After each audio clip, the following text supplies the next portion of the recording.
ang mga kwento ng pag-ibig, kwento ng buhay at kwento ng pag-asa dito sa Barangay Love Stories. Love Stories.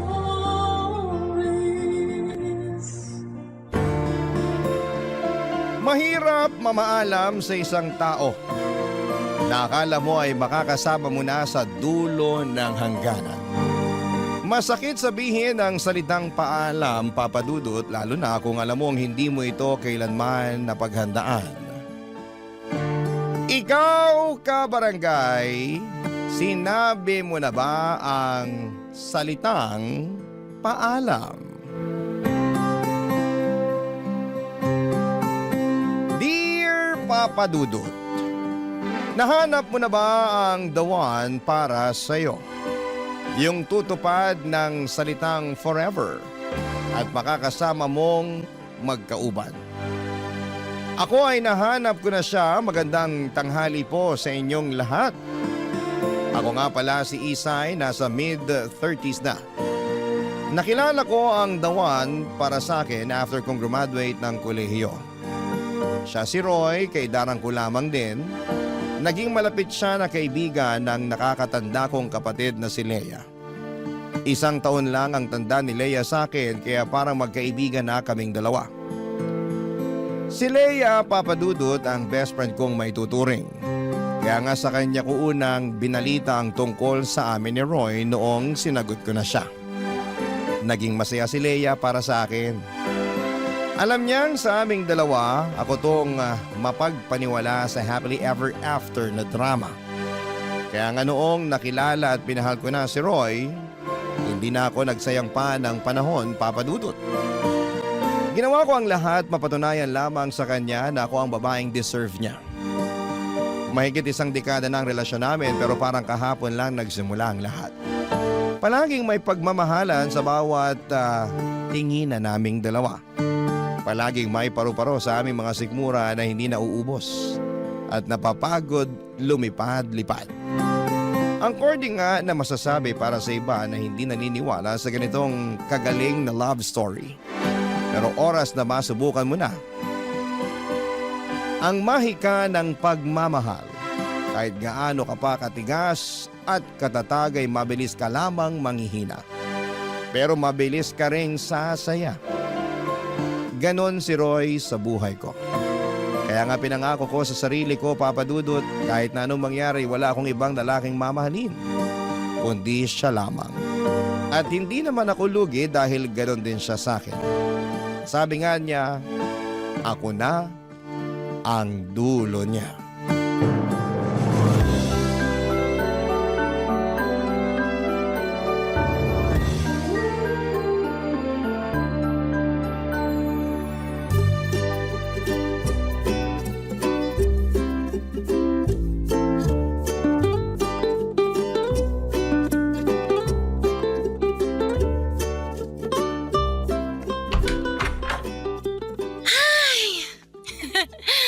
Salamat, nakauwi na rin. Ang hirap magpanggap na masaya kapag suot tong high heels ko. Parang ako pa nga ang nahihirapan sa'yo kanina habang palakad-lakad ka ron sa reception eh. Hindi ko nga ramdam yung sakit kanina. Kasi naman, ang sweet ni na Ange at Peter, nakaka-happy lang yung kasal nila. First time ko nga nakita si Peter na umiyak eh. Pag-ibig lang pala ang magpapaiyak sa kaibigan kong yun. At si Ange, ay nako, alam ko maganda na siya noon pa. Pero iba yung glow niya kanina ha. Totoo talaga ang kasabihan na nag-glow ang mga bride. Tara, upo tayo sa sofa. Yes, please. Ay, pakihilot mo na nga rin tong paa ko. Okay lang ba? Oo naman, ikaw pa ba? Pasensya ka na sa ka-live-in mo ha. Trentahin na kasi. Mabilis nang sumakit ang tuhod, likod at paa. Ay, tara na. Upo ka dito sa tabi ko. Pa-foods pa tayo bukas. Gusto mo? Ay, grabe ka. Nahawakan mo lang yung kalyo ko sa paa, yan agad ang inoffer mo. Makapal na ba masyado? Oo eh. Pwede nang ilaban sa taba ng baboy. Visit ka? Ay, Pasalamat ka, good mood ako ngayon ah. Lagi ka namang good mood basta may kasal eh.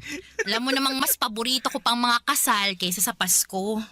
Marami ang nakakapag-celebrate ng Pasko, pero hindi lahat pinapalad mag-celebrate ng kasal o ikasal mismo. Di mo pa nakukwento sa akin. Ano bang pangarap mong kasal? Pangarap ko? Gusto ko talagang ikasal doon sa simbahan kung saan kinasal ang mga magulang ko. Doon din kasi kami bininyagan ng kapatid kong si Leia eh.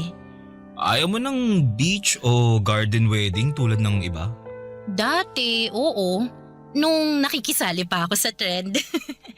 Pero para akong hinihila ng simbahan eh. Ang daming milestones kasing naganap sa buhay namin at saksi ang simbahan na yun. Kaya isasali ko na rin ang kasal ko at binyag ng mga magiging anak ko. Gusto mo ba maraming bisita? Ayoko, no. Gusto ko intimate wedding lang. Imbitado lang yung mga nakasaksi sa buhay ko at buhay na mapapangasawa ko.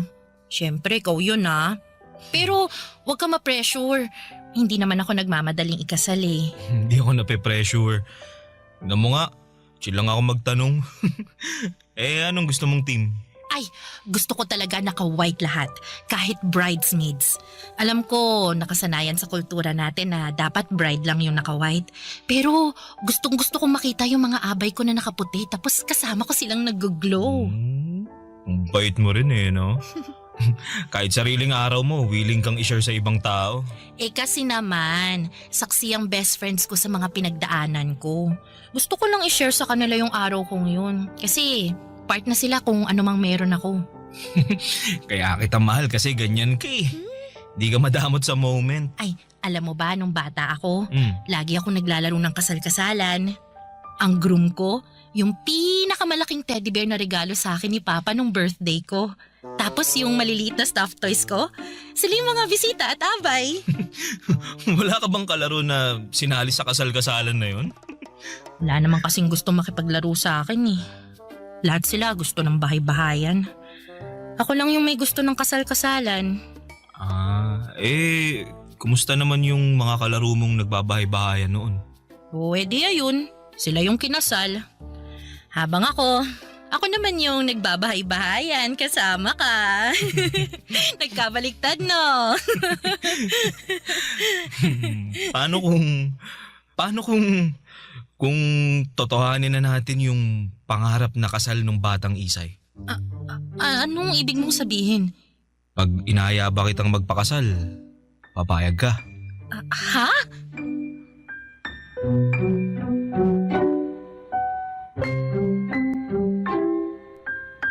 Papadudot, ganon pala ang feeling na inaya kang magpakasal ng taong gusto mong makasama sa panghabang buhay. Walang kasing saya na may halong kaba para sa future ninyong dalawa. Pero mabilis kang sasagot ng oo at bahala na bukas kung anuman ang mangyari. Nag-iyakan kaming dalawa sa proposal na yon, Papadudot. Tulad ng pangarap ko, simple lang. Wala kaming kamerang nakatago para makapture ang moment na yon at mapost sa social media. Kaming dalawa lang ang nakakaalam sa nangyari sa araw na yon. Plinano naming huwag munang ipaalam sa mga tao. Uso pa naman ang evil eye. Mahirap nang ma-jinx ang araw na pinakahihintay naming dalawa.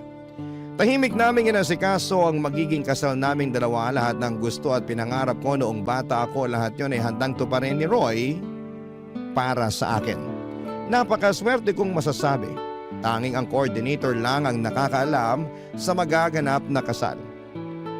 Saka na namin ipapaalam kapag malapit na ang petsa ng kasal. Iwas sa mga taong inggit at tahimik na gusto kaming pabagsakin. Iwas jinx. Pero parang hindi yon uubra lalo na kapag tadhana na ang nagpasyang wag ituloy ang naplano. Isang araw, Papadudot, natagpuan ko na lamang ang sarili kong tumatakbo papasok ng ospital. Pumasok sa isang kwarto at mahanap doon ang isang pamilyar na mukha na nangako sa akin na habang buhay siya ang aking makakasama.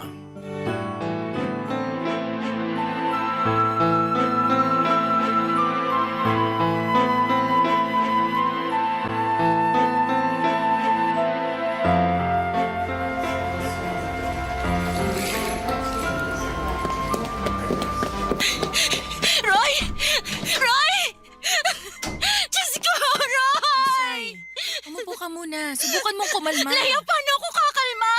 Nakita mo bang itsura ni Roy? Nakikita ko at alam kong mahirap to para sa'yo, pero... Gumising ka. Hindi ka mawawala, di ba?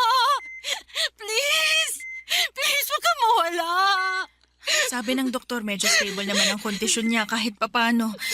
Kumpara naman kanina. Samahan mo akong magdasal mamaya, ha? Magnovena tayo, Leia. Didinggin tayo ng Diyos pag ginawa natin yun, di ba?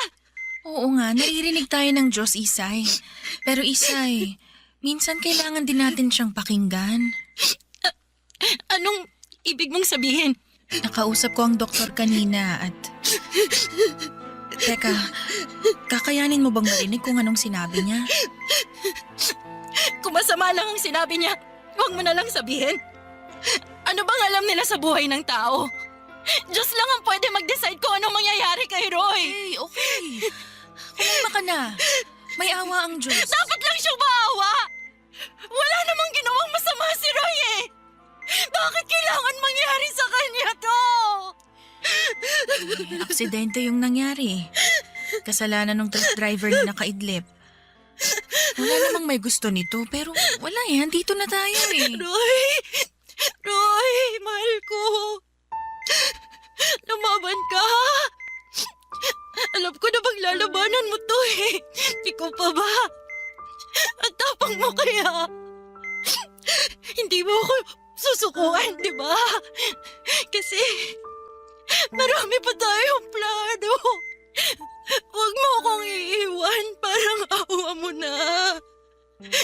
Hindi ko makakayanan. Kaya please, Roy, para sa atin, kailangan kita, Roy. Roy, huwag mo akong iwan. Isay, magpakatatag ka.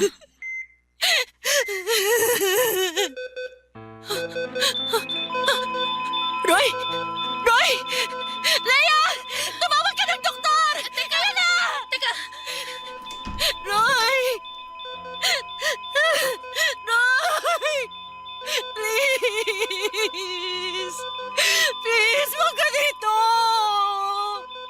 Please! Roy! Roy, lumapad ka! Roy!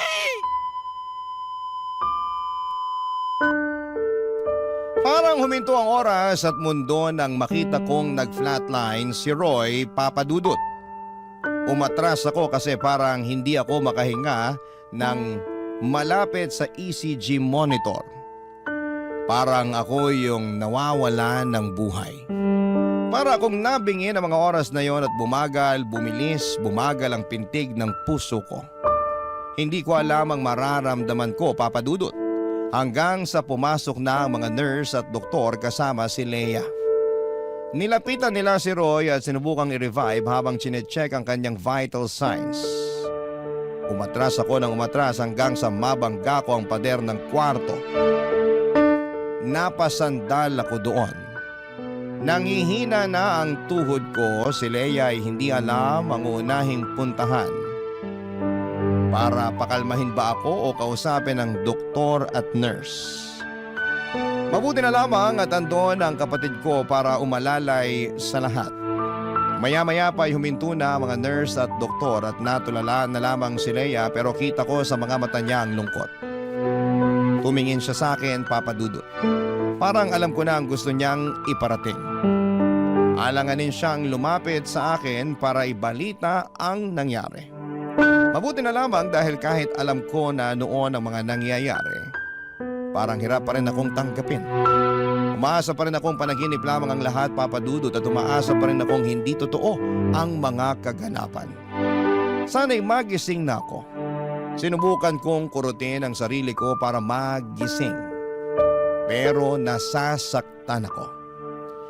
Nasaktan ako lalo dahil alam kong totoo ang lahat. Wala na si Roy. Wala na ang mga plano. Wala na ang lalaking makakasama ko hanggang sa pagtanda ko. Barangay Love Stories. Barangay Love Stories. Hindi ako sumipot sa burol ni Roy, Papa Dudut. Ayoko makita ang bangkay niya. Ayokong makaamoy ng mga bulaklak ng patay na magpapaalala sa akin sa mga susunod na taon na nawalan ako ng mahal sa buhay. Ayokong makiharap sa mga bisita na nakikiluksa sa pagkawala niya. Ayokong salubungin ang mga mata nila na punong-puno ng awa. Hindi ko kayang makarinig ng mga kantang may tema tungkol sa pagluluksa sa isang taong nawala. Ayokong makakita ng mga nag-aabuloy. Ayoko. Lahat yon ay parang sampal sa akin ang katotohanan. Wala na si Roy, tapos na ang happily ever after ko. Naintindihan naman ng pamilya ko at pamilya ni Roy kung pinili kong wag pumunta. Maski sa libing ay hindi ako dumalo. Ilang beses akong pinilit ni Leia para makapagpaalam ako sa huling beses kay Roy pero hindi ko kaya. Lagi lamang akong nakakulong noon sa bahay namin ni Roy. Nakahiga lang sa kama namin at hindi ko na pinalitan ng bedsheet at kumot. Kung ano ang huling nahigaan ni Roy sa kama na yon, noong nabubuhay pa lamang siya ay hinayaan kong andon lamang yon. Sinamyo ko ang amoy niya noong nabubuhay pa siya. Yakap ko ang unan niya. Inaamoy-amoy yon habang iniiyakan. Kung nakikita man ako ni Roy ng mga oras na yon, alam kong malulungkot siya. Pero sana'y maintindihan niya, nasaktan ako sa paglisan niya.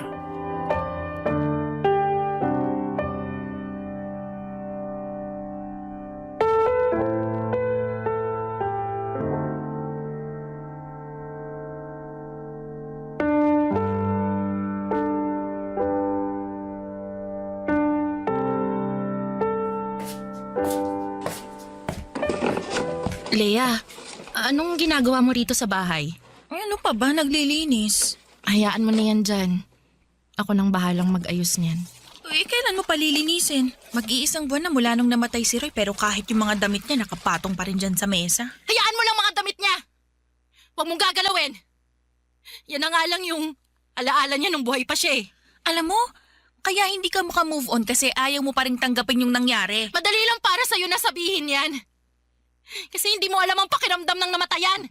Alam kong nasasaktan ka, Isay. Naiintindihan kita. Pero kailangan mo ring tulungan ang sarili mo. Oo, masakit tong nangyari talaga sa'yo pero utang na loob naman. Tulungan mo naman yung sarili mong makabangon kahit paunti-unti. Hayaan mo nga ako sa ginagawa ko.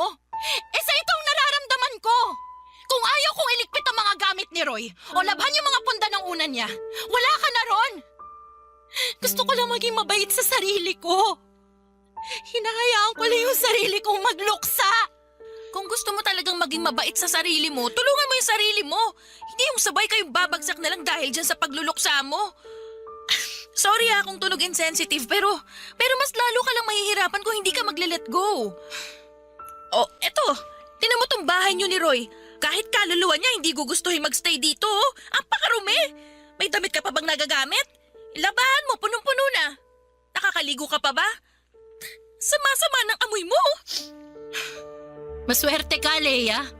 Hindi mo nararanasan tong kalagayan ko.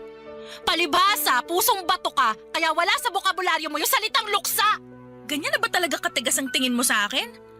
Alam mo bang nasasaktan ako ngayon na tinitingnan ng nag-iisa kong kapatid na bagsak na? Sa tingin mo madali sa akin na harapin ka sa ganyang kalagayan? O, pasensya na ah. Kasama ko si Roy sa bahay eh. Araw-araw.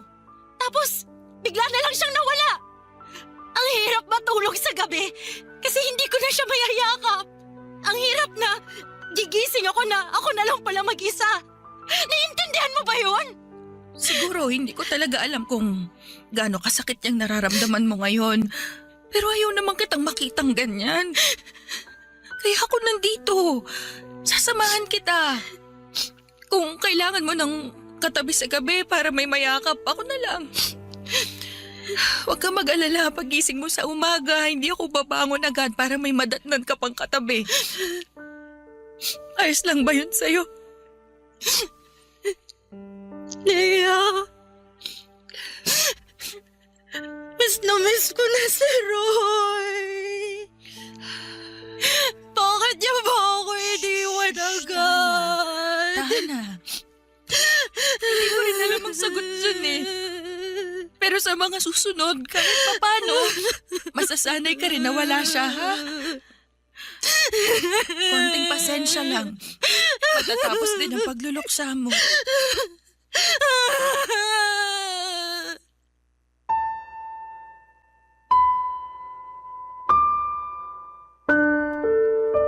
Naalala ko pa noong bata pa lamang kami ni Leia, kami lagi ang magkakampi. Hindi kami pumapayag na iwan sa area ang bawat isa kapag pinapagalitan kami nila mama at papa. Best friends ang turingan namin. Noong namatay ang pusa kong si Mikmik ay si Leia ang umalalay sa akin. Noong sinabi ng mga magulang ko na pusa lang naman daw si Mikmik, inaway sila ni Leia. Pinagtanggol ako at sinabing importante ang feelings ko. Siya ang naghanap ng lupang mapaglilibingan kay Mikmik. Tuwing Biyernes ng hapon pagkatapos ng klase kasama ko siya na dumadalaw sa libingan ni Mikmik. Hinayaan niya akong magluksa. Iyak ako ng iyak. Mababaw lang talaga kasi ang luha ko at mabilis akong ma-attach sa mga mahal ko sa buhay. Habang tumatagal ay naka-move on ako sa pagkamatay ng pusa kong si Mikmik. At sa kaarawan ko, niregaluhan ako ng isang kuting ni Leia. Kamukhang kamukha ni Mikmik ang tagal niyang hinanap sa mga kalye kung saan siya makakakuha ng puspin na kamukha ng namatay kong pusa. Doon ko napatunayan kung gaano ako kamahal ni Leia. Kaya isa rin sa mga pinangako ko kahit na anong mangyari, iaalay ko lahat ng meron ako sa kapatid ko. At sa pagkamatay nga ni Roy ay muli na namang pinatunayan ni Leia na andyan siyang muli para sa panibagong pagluluksa ko. Alam kong hindi siya makakahanap ulit ng kuting para ipalit kay Roy. Pero alam kong gagawa pa rin siya ng paraan para mapalitan ang lungkot sa puso ko ng saya at tiwala sa pagdating ng panibagong bukas.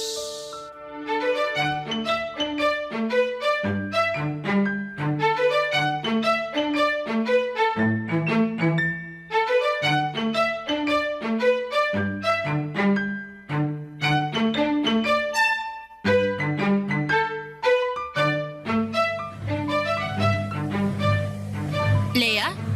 Oh, gising ka na pala. May niluto akong longganisa at ham. Nandyan sa mesa. Microwave mo na lang para uminit ng konti. Kanina ko pa kasi niluto yun eh. Anong ginagawa mo? Naglalaba. Alam nga naman maglaga ako ng itlog dito sa washing machine. Teka, bakit mo naman pinapakialaman ang labahan ko? Hindi ko na matiis yung amoy eh. Kumakalat na rito sa loob ng bahay mo. Nilaban mo pati damit ni Roy? Nakababad na dun sa batya. Ano pang gagawin ko? Susunod ko ng lalaban pagkatapos nitong mga pantalon mo. Uy, Isay! Ano pang ginagawa mo? Bakit mo pinagkukuha yung mga nakababad na damit ni Roy? Hindi mo to dapat nilaban! Dapat nasa basket lang to eh! Hayaan mo to! Hindi na pwedeng ibalik yan sa basket. Basa na! Hindi, papatuyuin ko. Tulungan mo ako isabit lahat. Dali na! Para hindi mawala yung amoy ni Roy sa mga damit niya. Isay naman. Leia! Sige na naman oh! Parang awa mo na! Intindihin mo naman ako kahit ngayon lang! Gusto ko nandito pa yung amoy ni Roy eh! Halika na! Isabit na natin! Please! Di ko na alam gagawin sa'yo eh. Hayaan mo na lang ako! Ayos lang naman ako eh! Komportable naman ako nagluluksa. Ayos lang ako na maging malungkot. Tama, ito ang kailangan ng katawan ko. Kaya, pagbigyan mo na ako. Kahit ito lang, please. Mas lalo mong pinapahirapan ang katawan mo eh. Tingnan mo nga, sobrang payat mo na. Kahit sa malayo kitang butot balat ka na. Alam mo, hindi nakakatulong to ginagawa mo eh. Alam mo ba, kung nakikita ka ni Roy ngayon, malulungkot yun lalo. Baka dahil dyan sa ginagawa mo, lalo niyang hindi matanggap na patay na siya. Baka hindi siya makatawid dahil patuloy mo siyang inihila sa mundo natin. Eh di maganda nga yun! Huwag siyang tumawid! Wala akong pakialam kung kaluluwa na lang siya na umiikot-ikot dito sa bahay. Basta dito lang siya! Huwag siya sasama sa mga patay na! Patay na siya, Isay! Patahimikin na natin siya, ayos lang ba? Yun ang kailangan niya ngayon. Hindi! Alam mo ba, pwede ko pa siyang makausap? May nakausap akong psychic. Pwede niya raw tawagin ang kaluluwa ni Roy para makapag-usap kami. Isay? Magpapaschedule na ako. Sa Sabado. Makakausap ko na ulit si Roy. Leia, makukumusta ko na siya. Oh my God, Isay! Ano bang nangyayari dyan sa utak mo, ha? Papalusin mo yung mga ganyan? Para saan? Para ituloy ang pagiging baliw mo? Oh, eh bakit kaya hindi mo na rin kausapin yung psychic na yan kung pwede niyang ibalik yung kaluluwa ng mga ninuno natin para mas masaya?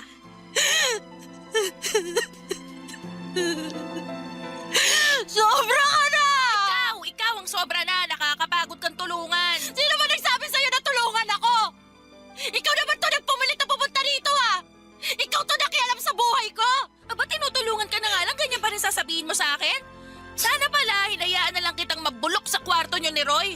Alam mo, kapag nagkausap kayo ni Roy ngayon, sumama ka na lang sa kanya ha, para tapos na yung problema ko. Oo talaga! Sasama ako sa kanya! Umanda ka lang! Sasama ako sa kanya para maintindihan mo kung gaano kasakit mawala ng mahal sa buhay! Sa huling sinabi ko ay nakita ko kung paanong natakot si Leia Papadudot. Nakonsensya ko bigla. Alam kong ako ang kahinaan ni Leia. Mahal na mahal ako ng kapatid ko at ramdam ko yon palagi. Mali ang sinabi ko. Kaya naman, nagpakalma muna ako. Hinayaan ko na siyang labhan ang mga damit ni Roy at pumasok ulit ako ng kwarto at doon umiyak. Umiyak dahil sa hiya na nararamdaman ko sa isang taong walang ibang ginawa kundi ang magmalasakit sa akin at mahalin ako ng walang kapalit. Hinayaan naman ako ni Leia at pagkatapos gumaan ang pakiramdam ko ay lumabas ako ng kwarto. Dumiretso ako sa kusina, naglabas ako ng 2 tasa para magtimpla ng kape. Pagkatimpla ko ay agad akong lumapit kay Leia habang hawak ang 2 tasa. Ngumiti ako sa kanya, ngumiti naman siya pabalik. Hindi na kailangan ng kahit na anong salita na patawad na niya ako sa aking mga sinabi sa kanya. Nagkape kaming 2 ni Leia. Hindi kami nag-iimikan pero komportable kami sa katahimikan. Pinagmamasdan ko ang tasa ko. Paboritong tasa yon ni Roy. Malaki kasi yon at kulay pula ang paborito niyang kulay. Napanalunan namin yon sa isang peryahan sa isang probinsya na dinaanan namin noong nag-out of town kami para sa unang anibersaryo namin. Sobrang proud niya sa tasa na yon. Mula noon ay inalagaan na niya ang paghuhugas sa tasang yon. Inaalagaan niya, hindi lang dahil napanalunan niya sa perya, kundi dahil nababalot yon ng masayang alaalang kaming 2 ang magkasama at walang ibang inaalala. Naiyak na naman ako nang balikan ko ang alaalang yon. Nakita ko kaagad si Leia at agad na ibinaba ang kanyang tasa at nilapitan ako. Barangay Love Stories. Barangay Love Stories. Unti-unti ay sinusubukan kong sundin ang mga payo ni Leia sa akin para maka-let go na kay Roy Papadudot. Pina-realize niya sa akin na pwedeng mahalin pa rin ang isang taong yumauna kahit ni-let go na natin siya, Papadudot. Which is tama naman siya. Ako lang tong matigas ang ulo at umaasang babalik si Roy sa kahit na anong paraan. Naalala ko nga nung nakaburol pa si Roy ay panayang dasal ko noon sa simbahan na sana ay magkaroon ng milagro. Magmilagrong mabuhay si Roy at bumangon sa kanyang kabaong. Ganon ako noon, kadesperadang bumalik siya. Hindi talaga ako maka-let go sa kanya. Pero naisip ko na bukod sa akin, napapahirapan ko rin si Roy kung nasaan man siya. Kaya para gumaan na rin ang loob ni Roy na lisanin ang mundong ito ay sinubukan kong makinig kay Leia. Very supportive naman ang kapatid ko. Wala naman daw masamang magluksa pero alam ko raw sana ang limitasyon sa mga gagawin para hindi mahirapan ang sistema ko na makabitaw. Isang beses ay sinubukan naming mag-inumang dalawa. Pangtanggal lungkot lang. Gawain na namin yon noong college pa lamang kami sa tuwing may bumabagsak kaming subjects at hindi namin magawang ipaliwanag sa mga magulang namin. Hindi kami umiinom talaga pero may mga okasyon na nagpapakalasing kami para lunurin ang nararamdaman namin.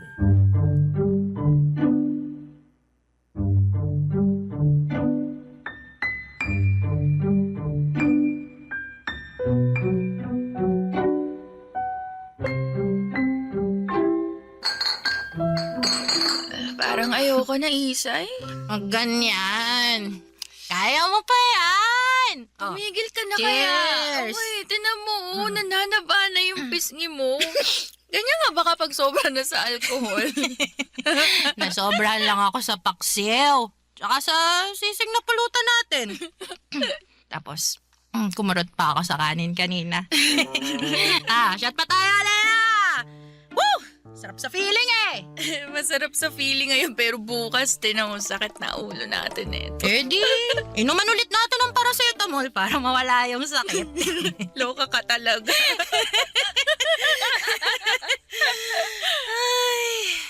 Totoo pala na nakakawala ng sakit ang alak, no? Kahit papano, gumanang pakiramdam ko. Uy, pero wag mong ugaling tumakas gamit yung alak ha. Pinagbigyan lang kita ngayon para makapag-bondin tayong dalawa. Banding? Sige! Gusto ko niyan! Ano bang pwede nating pag-usapan para maging masaya tong banding natin? Mag-amin na ng mga secret. Ano, Jika? Oo, sige! Sige. Sige, ako muna. Sige. Gina ako ngayon. Alam mo ba, nung mga bata pa lang tayo, bakasyon nun sa probinsya natin. Tapos, di ba, inaya kang tumakas nung crush mong si Greg papunta dun sa peryahan nung gabi? Oh.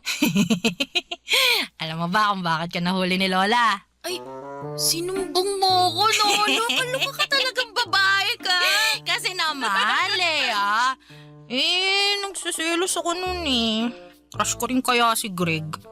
Tapos, biglang malalaman ko na ikaw pala yung gusto niya. Di nung nalaman kong tumakas kayo nung gabi papuntang peryahan, aba, sinumbong agad kita kay Lola. Baliw ka, napahiya ako nun ha. Sinundo ako ni Lola sa peryahan tapos may hawak na stick na pamalo. Inampas kaya nun yung puwet ko. Katabi ko pa nun si Greg, grabe nakakahiya. Sorry na, Lea. Bata pa naman ako nun eh. Alam mo naman ako, sobrang selosa. Pag may gusto akong lalaki, gusto ko akin lang siya. Kaya nga pinaubaya ko na sa'yo si Roy nun eh.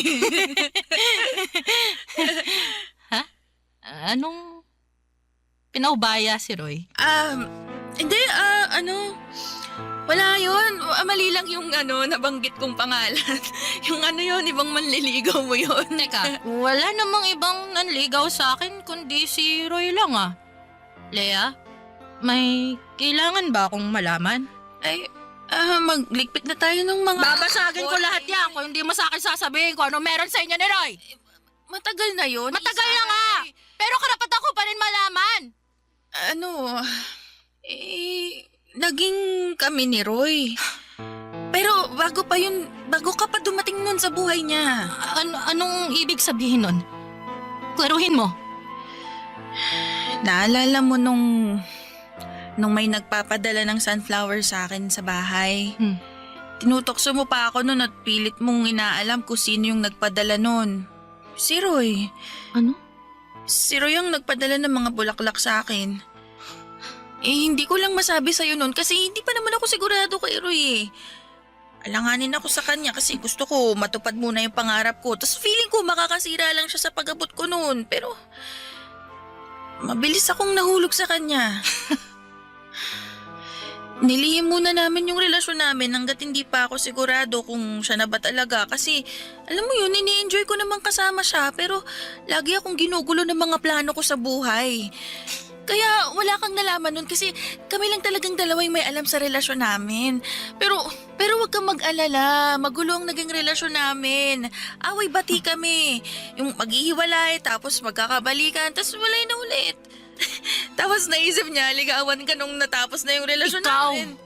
Ikaw pala yung kinukwento niyang one great love niya. Huh? Yung babaeng minahal niya bago ako dumating sa buhay niya. Hindi ako yun. Ikaw yun, Isay. Ikaw yung one great love na Ikaw sinasabi yung- niya. Ikaw yung naging kahati ko sa kanya nun. Kahit kami yung magkasama, ikaw pa rin yung bukang bibig niya. Kahit sinasabihan niya ako ng I love you, iba pa rin yung nakikita ko sa mga mata niya. Alam mo ba kung paano ko tiniis yun?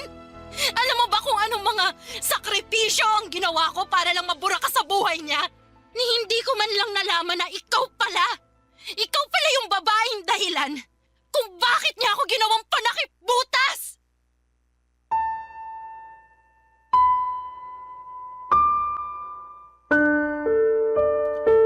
Hindi ko nagawang ikwento sa inyo nung una pero naging rebound ako ni Roy sa simula, Papa Dudut. Hindi niya yon inamin sa akin pero naramdaman ko yon sa mga unang buwan na magkarelasyon kami. Panay ang kwento niya na sinasabi niyang one great love niya ang dumaan sa buhay niya. Kung paano niyang ibinuhos ang lahat ng meron sa kanya pero sa huli itataboy lamang siya nito at babaliwalain dahil mas importante ang pangarap para sa kanya. Galit na galit ako noon sa babaeng iyon. Sinumpa ko pa siya kung sino man siya. Nakakabigla na malaman sa dulo na ang kapatid kong si Leia pala yun. Walang kasing sakit na mapagselosa ng sarili mong kapatid sa bandang huli. Iisang lalaki ang minahal namin at napakasakit na siya ang nauna. At siya ang totoong nakakuha ng best version ni Roy. Parang tira na lamang ang naibigay sa akin.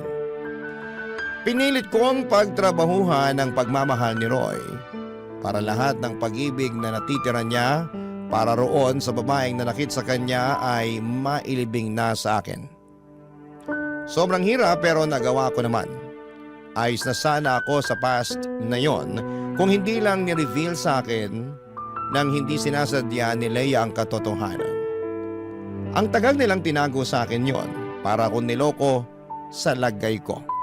Sa tuwing magkakasama kami noong nabubuhay pa si Roy, ano na lamang ang nararamdaman nilang pareho. Sa bawat okasyon na magkasama kaming tatlo ay meron ba silang naaalala sa naging relasyon nila? Paminsan-minsan ba ay naaalala nila ang past nila? Ang masasayang mga araw na magkasama sila. Naalala pa ba nila kung paano nilang minahal ang isa't isa? Ang sakit lang i-overthink. Oo, nasa past na yon pero napakasakit na pagtaguan ng ganong sikreto mula sa dalawang taong minahal ko ng totoo, Papa Dudut.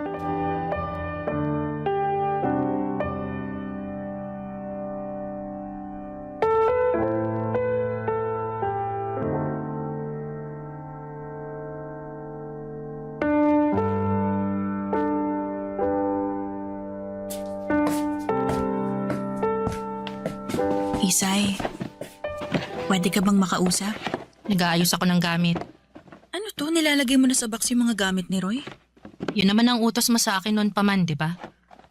Dahil ba to dun sa naging usapan natin kagabi? Ayoko nang pag-usapan yun.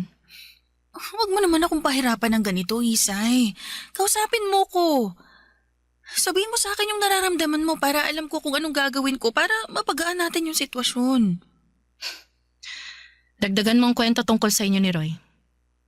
Kailangan kong malaman ang lahat. Ka naman ganyan, Isay.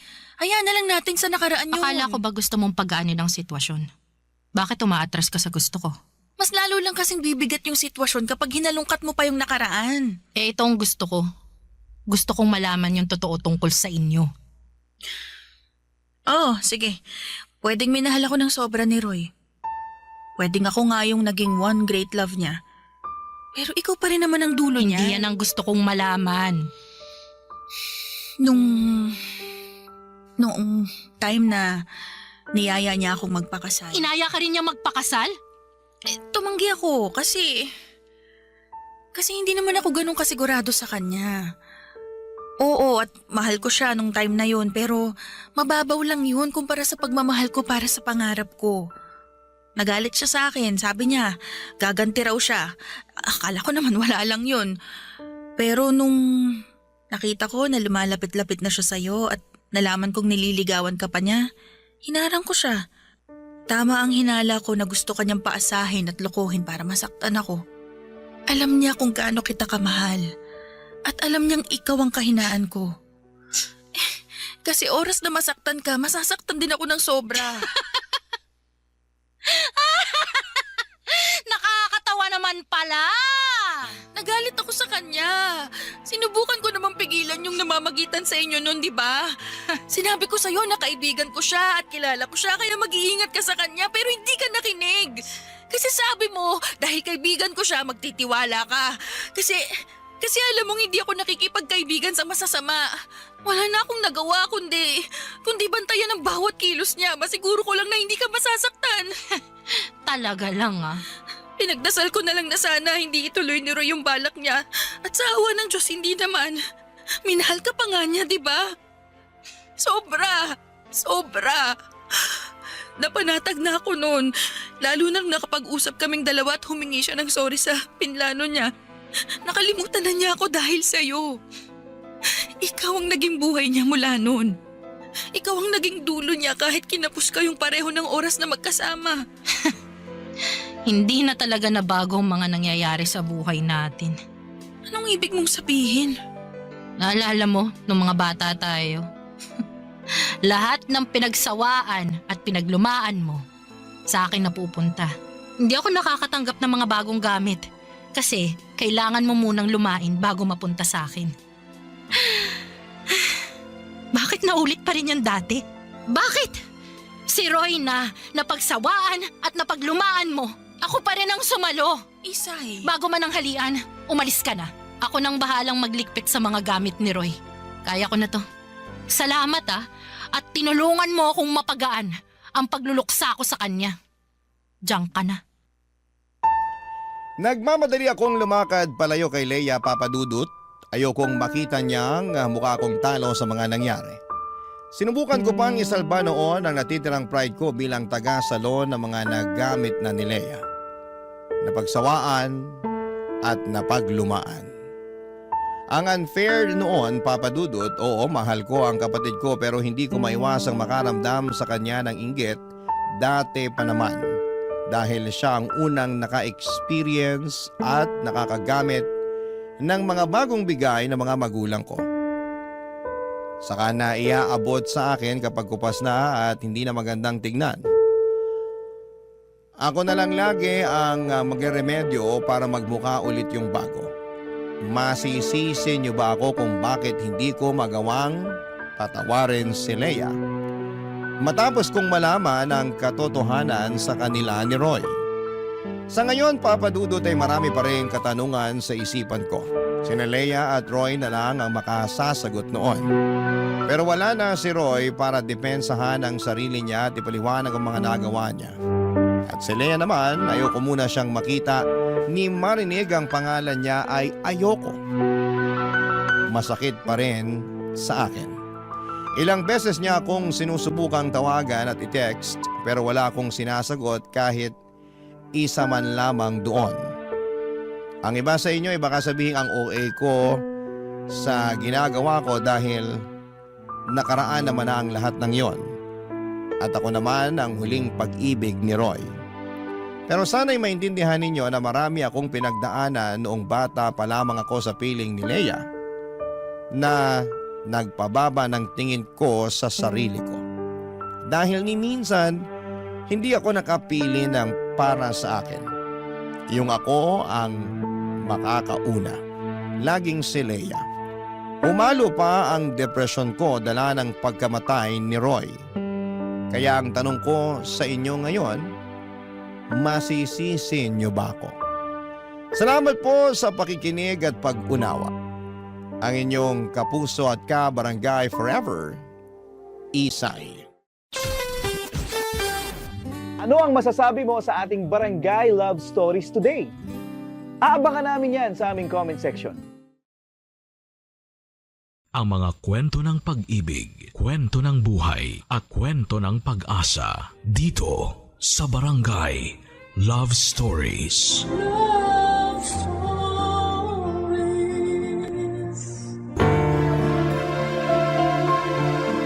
Marami sa atin ang araw-araw na nakikipagsabayan sa agos ng kahirapan. Parang walang katapusang karera habang ang presyo ng bigas, gulay at pamasahe ay pataas ng pataas. Ang sahod naman ay tila nananatiling nakaidlip. Marami ang natutong humawak sa dasal at umaasang balang araw ay makakaahon din, matitikman din ang kahit kakapiranggot na ginhawa. Ikaw, kabarangay, kailan mo nasambit sa sarili mo na all is well pa rin? Kahit halos lahat ay tila hindi na maayos. Dear Papa Dudut, ako po si Boyet, 26 years old sa ngayon, pero yung ikikwento ko po sa inyo ay parang kailan lang nangyari sa buhay ko. Bata pa lamang po ako noon, nakatira po ako sa tiyahin ko sa Cavite. Simula sanggol pa lamang ako ay sa kanya na ako lumaki. Pasalamat ako at binuhay niya ako kahit medyo malupit po siya. Naalala ko pa nga mga sigaw niya sa akin na parang bangungot sa gabi, Papa Dudut. Kaya gusto ko noon na makita ko ang nanay ko. Gusto kong kunin niya ako at magising sa bangungot na yon. Pero wala pong nanay na dumating. Ang sabi nila ay prostitute daw ang nanay ko. Matapos akong iwan sa tiyahing ko ay hindi na ako binalikan pa. Kaya walang araw na hindi ko tinatanong ang sarili ko kung mahal ba ako ng nanay ko. Kasi wala naman sigurong nanay na iniiwan lang ang anak. Kaya naman tinanggap ko rin ang sinasabi nila na patay na siya para mapanatag ang kalooban ko. Na kaya ako hindi binalikan ng nanay ko dahil wala na siya sa mundo. Walang gabi na hindi ako umiiyak noon, Papa Dudut. Tinatago ko ang pag-iyak ko dahil tinutokso nila ako na mahina daw ako. Nang payatot at iyakin. Bakit ba kapag lalaki hindi pwedeng umiyak? Tao naman tayo. Marunong tayong umiyak kung nasasaktan. Dahil sa mga dinanas ko sa tiyahing ko ay nag-ipon ako ng pera galing sa pangangalakal ko. Gusto kong makaipon ng pamasahe. Gusto kong pumunta ng Maynila. Oo nga't gusto kong paniwalaan na patay na ang nanay ko para mapanatag ang loob ko na mahal niya ako at hindi iniwan. Pero may parte pa rin sa puso ko na nagsasabing buhay siya at gusto ko siyang hanapin sa syudad. Lumuwas ako ng Maynila kahit na 10 years old pa lamang ako. Daladala ko ang mga pag-asa na sana'y makita ko ang nanay ko. Nang makarating ako sa Maynila ay sobrang takot ang naramdaman ko. Ang laki-laki, ang lawak at ang lahat ng tao ay parang hindi ko mapagkakatiwalaan. Unang gabi ko ay tumambay lamang ako sa labas ng simbahan. Hindi ko na matandaan kung anong simbahan yon. Pero nagdasal ako na sana'y gabayan niya ako. At sana'y walang mangyaring masama sa akin at makita ko ang nanay ko. Nagdaan ang maraming araw, linggo at buwan hanggang sa nakilala ko si Manong sa isang squatter sa Makati, Papa Dudut.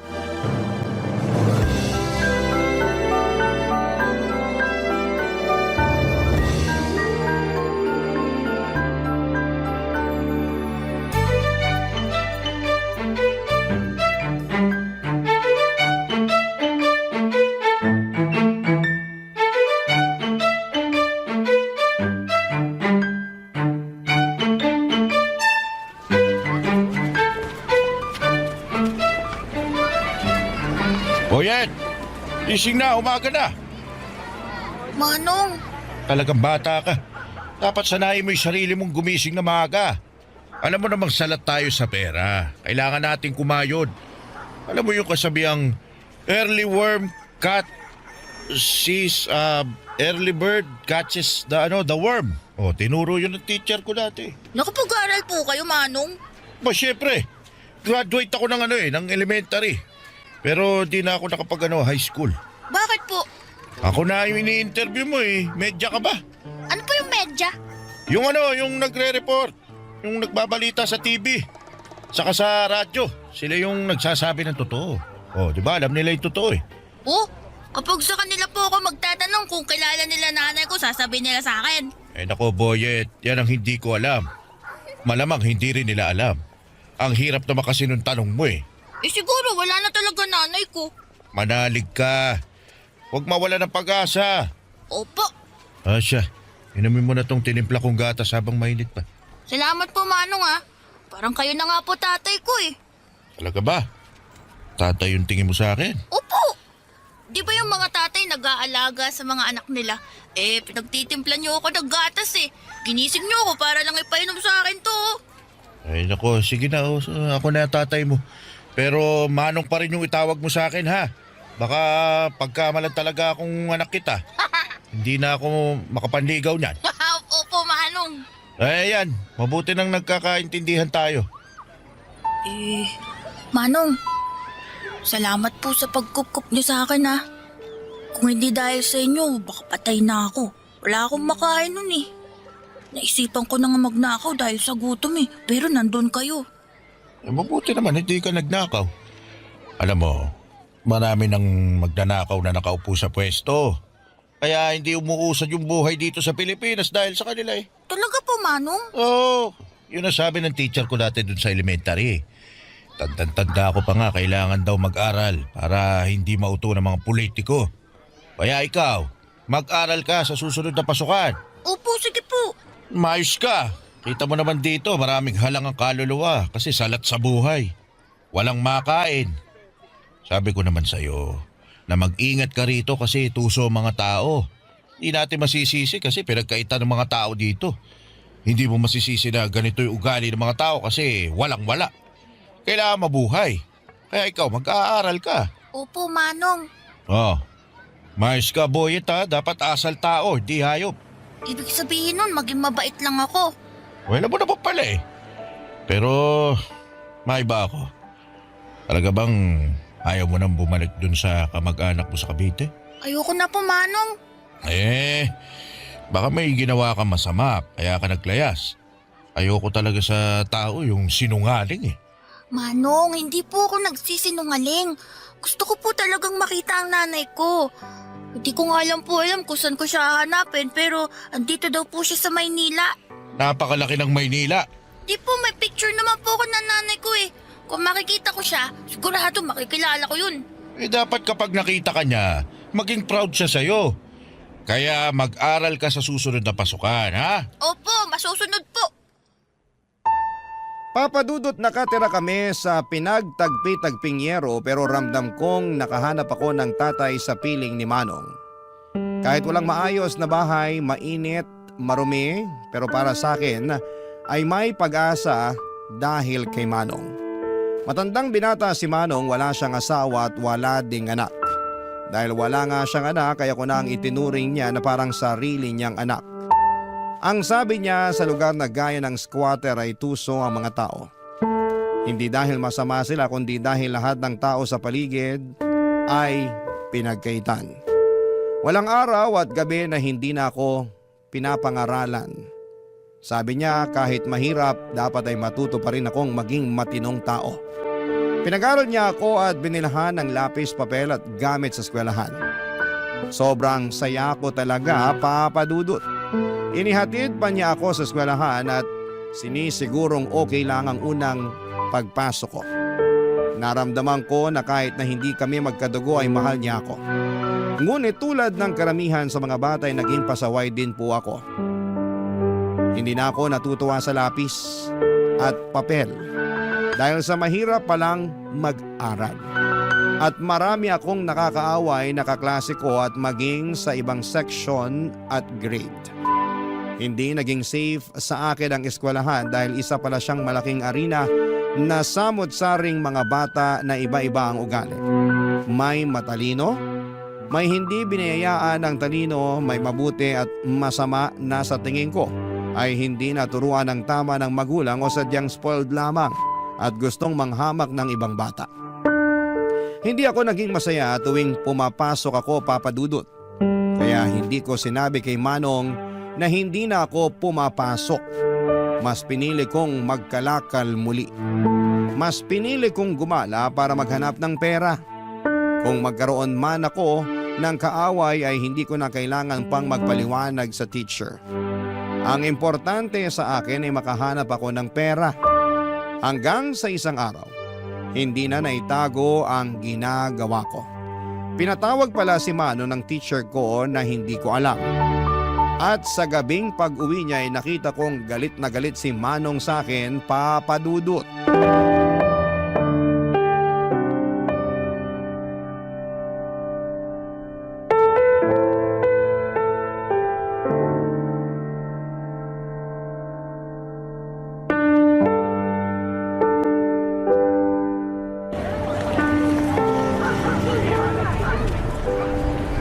Ano tong ginagawa mo, Boyet?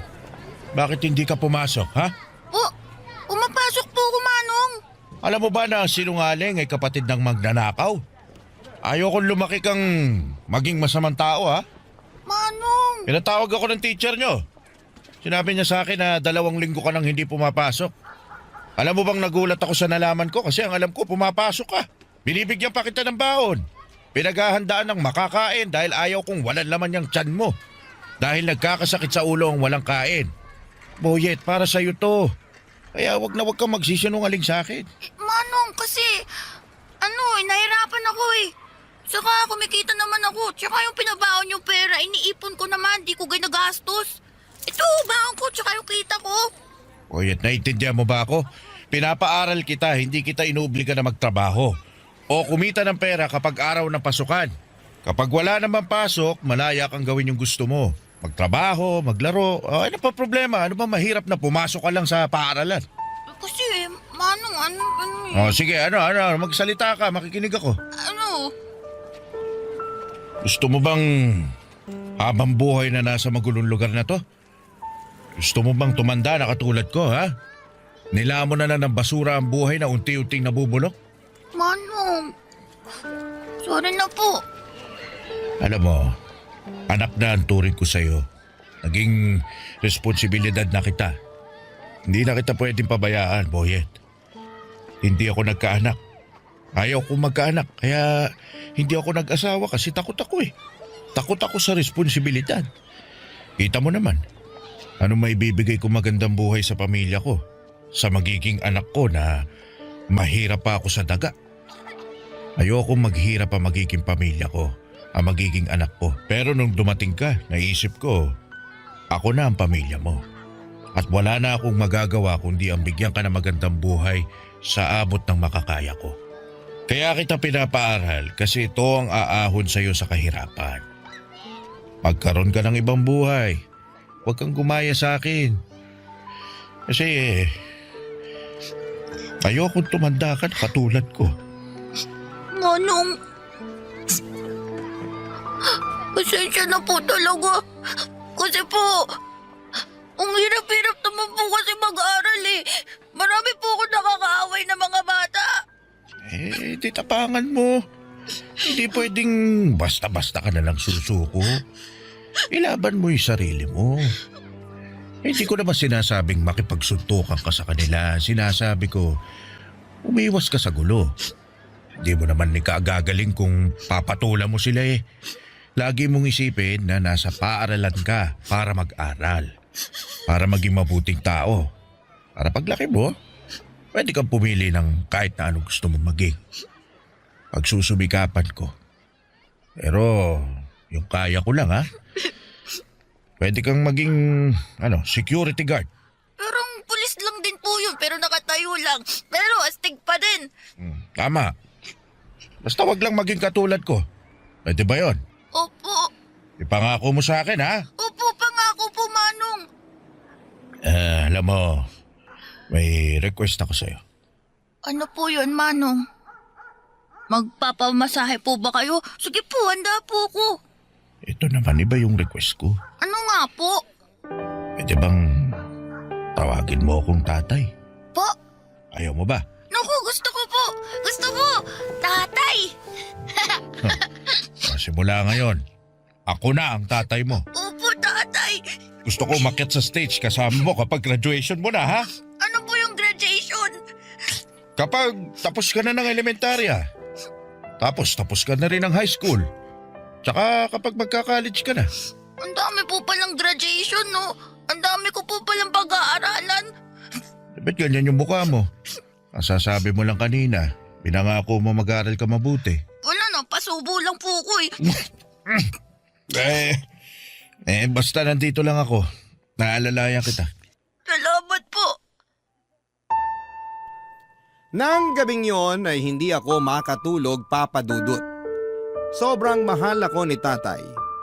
Pinili niya akong kupkupin at pinili niyang ituwid ang buhay ko.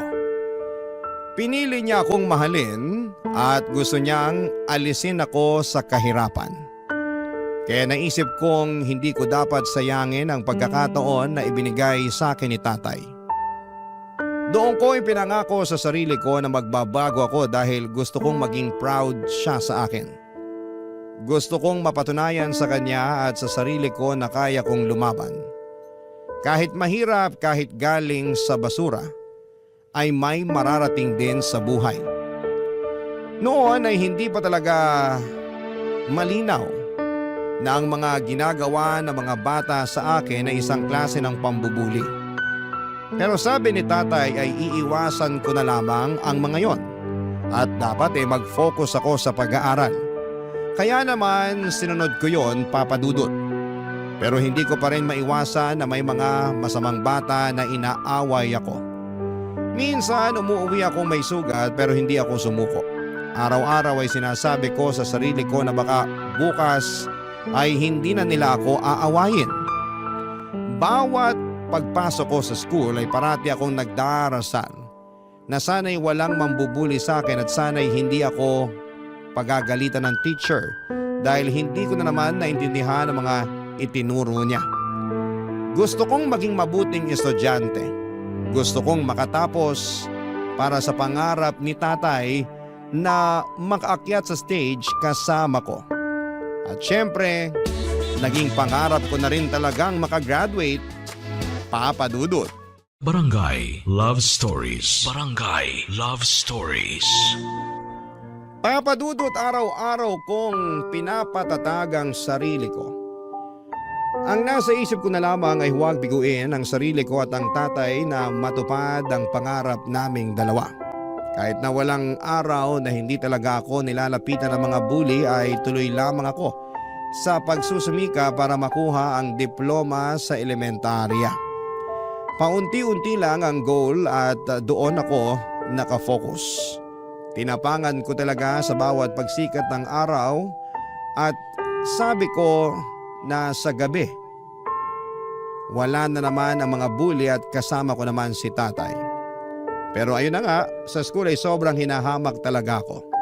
Kesyo nakatira ako sa basura, sa squatter, nangangalakal at ang baon ko ay galing daw sa basura. Kahit ano pang sabihin nila, iniisip ko na lamang na may pera naman sa basura at may pupuntahan itong pagsusumikap ko sa pag-aaral. Ngunit isang araw, ibang bully naman ang dumating. Nagkasakit si tatay, ibang klase palang bully ang sakit. Kailangan mo ring tapangan at buksain para magpatuloy sa buhay. Ilang linggo na siyang nangihina at kahit sinasabi niyang pumasok ako sa paralan ay mas pinili kong alagaan siya. Hindi pwedeng basta-basta ko na lamang pabayaan siya dahil alam kong hindi madali ang buhay kapag may dinaramdam, Papa Dudut.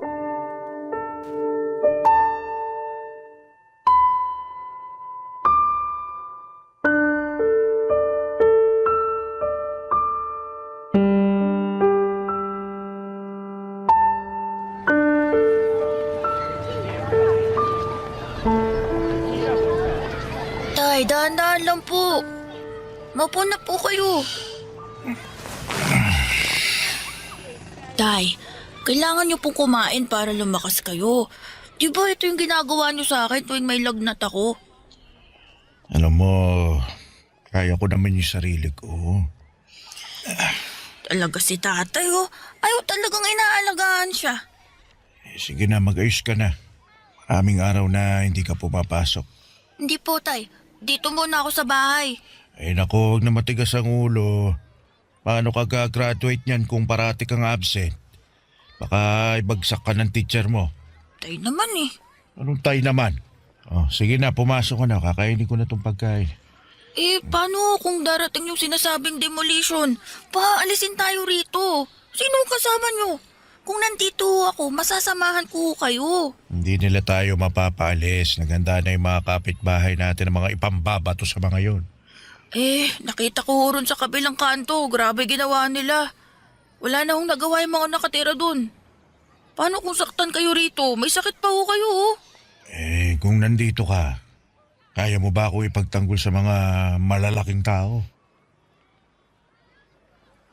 Oh, kita mo, hindi ka makasagot. Basta dito lang ho ako. May mga inihandaan naman akong pambato sa kanila eh. Ito ang dahilan kung bakit gusto ko makapagtapos ka ng pag-aaral. Para hindi ka matatakot na paalisin sa bahay mo. Makakabili ka ng sarili mong bahay o may pera ka para umupa ng matirhan na may legal na titulo. Yung bang re-respetuhin ka ng mga tao. Tay, ang hirap po pala maging mahirap, no? Ang dami mong dapat gawin para lang hindi ka masasaktan at makuha mo yung respetong sinasabi nila. Kung hindi na talaga kaya, hahanap na lang tayo ng ibang mapapwestuhan. Siguro mas makakatulong sa mga tao yung itatayong barangay complex dito. Grabe naman po pala sila. Wala, ganun talaga eh. Oh, Tay, okay lang po ba kayo? Oo naman. Sige na, mamaya ako natubusin. Tay, yung totoo. Mukhang kailangan ko lang maiga ulit. Sige oh. Salamat, Boyet. Baka nabinat ho kayo kakaisip sa demolition na yan. Siguro, pero okay lang ako. Tutulog ko na lang to, mawawala rin. Lalakas din ako. Sana po eh, bumalik na sa dating lakas ang katawan nyo, Tay. Gagaling ako, anak. Tay, mukhang ito na ho yung demolition. Titingnan ko sa bintana. Tay, ito na nga ho yung demolition. Tay! Uy, Tay, gising! Tay, kailangan na nating lumabas. Tay! Tay, wag na ho kayong matulog. Kailangan na nating lumabas ng bahay. Tay, bakit parang hindi ka na humihinga? Tay! Tay naman, gumising ka na! Promise, papasok na ako. Hindi na matigas ulo ko. Gising na, Tay! Gising, Tay! Tulong nga! Ang tatay ko! Tulong! Tulungan niyo ako! Tay, hindi ko pwede mawala. Akyat pa tayo sa stage sa graduation ko! Tay! Tay, wag mo ko iwan! Tay! Tay! Tay! Papadudod, sobrang sakit balikan ng araw na yon. Lahat nagkakagulo dahil sa demolition habang binawian ng buhay si Manong, ang tatay ko. Kaya naman sobrang galit na galit ako sa mga taong nag-demolish sa squatter. Para kaming mga ipis na pinupuksa na lamang at pinapalabas sa aming mga lungga na parang basura sa lipunan na walang karapatang mabuhay ng may dangal. Tandang-tanda ko na kahit na hindi man natuloy yung sabi nilang end of the world noong 2012, para sa akin ay parang natapos at gumuho talaga ang mundo. Hindi ko alam kung kaya ko bang mabuhay na wala si tatay. Bakit ganon sila sa mahihirap? Pinapalis nila sa lupang yon para tayuan nila ng barangay hall, health center at basketball court. Bakit hindi kami tulungan na bigyan ng marangal na buhay? Nagsumikap kami araw-araw at hindi po kami batugan. Sana yung gobyerno ay nakita ang hinaing ng mga taong gusto lamang ng may masilungan at matawag na tahanan. Kasi ang mga taong ito ay hindi pinapangarap na maging squatter lang habang buhay. Pero sadyang may lapang tadhana at pagkakataon para sa kanila. Mahirap ang buhay. Mahirap makaahon sa kahirapan. Kahit sobrang sakit sa loob ko kasi hindi ko matutupad yung pangarap namin ni tatay, huminto ako sa pag-aaral kasi kailangan kong unahin ang kalam ng sikmura ko kesa sa pag-aaral. Pasalamat na lang ako dahil sa paghihikayat ni tatay na mag-aral ako ay natuto naman akong magbasa at magsulat. Pero syempre hindi ganon kalawak ang pag-intindi ko sa mga bagay-bagay. Basic lang at marunong din akong magbilang kaya alam kong humawak ng pera. At dumating ang isang bagay na masasabi kong mas malaki ang kikitain ko kesa sa pangangalakal. Ibang kalakal na ang ginagawa ko kahit 15 years old ako noon. Pinasok ko ang pagbebenta ng katawan. Nagbigay ako ng aliw sa mga parokyano. Wala akong pinipili. Tama. Nagaya ko sa nanay ko. Ang kaibahan lang ay hindi ako nabubuntis kasi lalaki ako. Sa bago kong trabaho ay nakagawa ko ng sarili kong maliit na bahay sa isang squatter din. At sa bawat oras, hindi ko makakalimutan si tatay. Parating pabalik-balik sa utak ko ang sinabi niya sa akin na kailangang maiba ang buhay ko. Hindi pwedeng mabubulok ako sa squatter. Kalaunan ay nakapagtrabaho ako sa bar at doon ko nakilala si Nelia na naging girlfriend ko. Pareho kaming hamak na isang mamitang nagbibigay sa amin ng customer.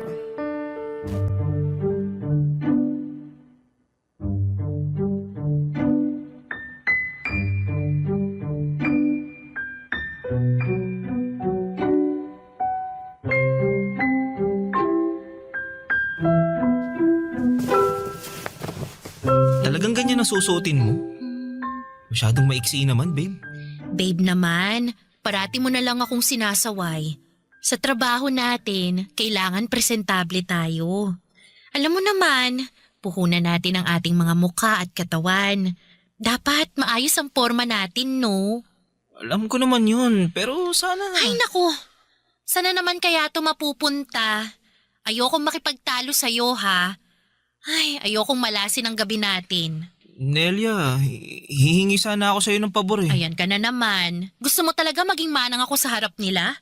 Paano ako kikita ng pera? Paano tayo makakaipon? Paano natin mababayaran tong upa sa bahay? Sabihin mo nga sa akin, babe. Alam ko naman yan. Ang sa akin lang, sana bawas-bawasan mo yung pagtanggap ng customer na... Na ano? Na ikakama ako. Diretsahin mo na. Babe, bago pa lang tayo maging tayo, ganito na trabaho ko. Ganito na si Nelia. Ganito na trabaho ko. Isang babaeng bayaran. At ganyan ka na rin. Ito talagang ayaw ko eh. Kapag ikaw pwedeng mangialam, kapag ako hindi. Iba kasi yung... Anong pinagkaiba? Pareho lang naman tayong nagbebenta ng katawan, Boyet. Kailangan natin to kasi hindi tayo nakatapos ng pag-aaral. Wala tayong makukuhang ibang trabaho na magbibigay sa atin ng malaking datong. Wala! Kaya wag na natin pag-usapan to.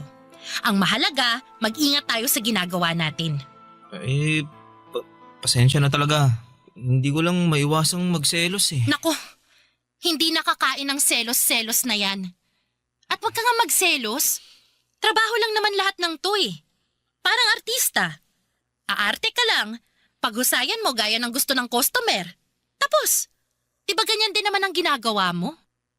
Sa bagay. Iniisip ko lang na nagamit man nila ang katawan ko. Pero hindi naman ang kaluluwa ko. Ang lalim naman nun, babe. Kaya sana maipasa ko yung exam ko. Para makatapos ako kahit senior high man lang. Para makahanap din ako ng ibang trabahong matino. Gusto ko na kung magkaanak man tayo balang araw, magiging maayos na ang buhay natin. Mabibigay ko sa magiging anak natin ang buhay na maganda. Yung hindi naghihirap. Yung kaya natin suportahan kung ano yung gusto niya. Pag-aaralin natin yun hanggang kolehiyo. Ang taas talaga ng pangarap mo, babe. Pero tama. Ayoko rin maranasan ng magiging anak natin ang hirap sa buhay. Naghihirap na nga tayo. Ipapamana pa ba natin sa kanilang ganitong buhay?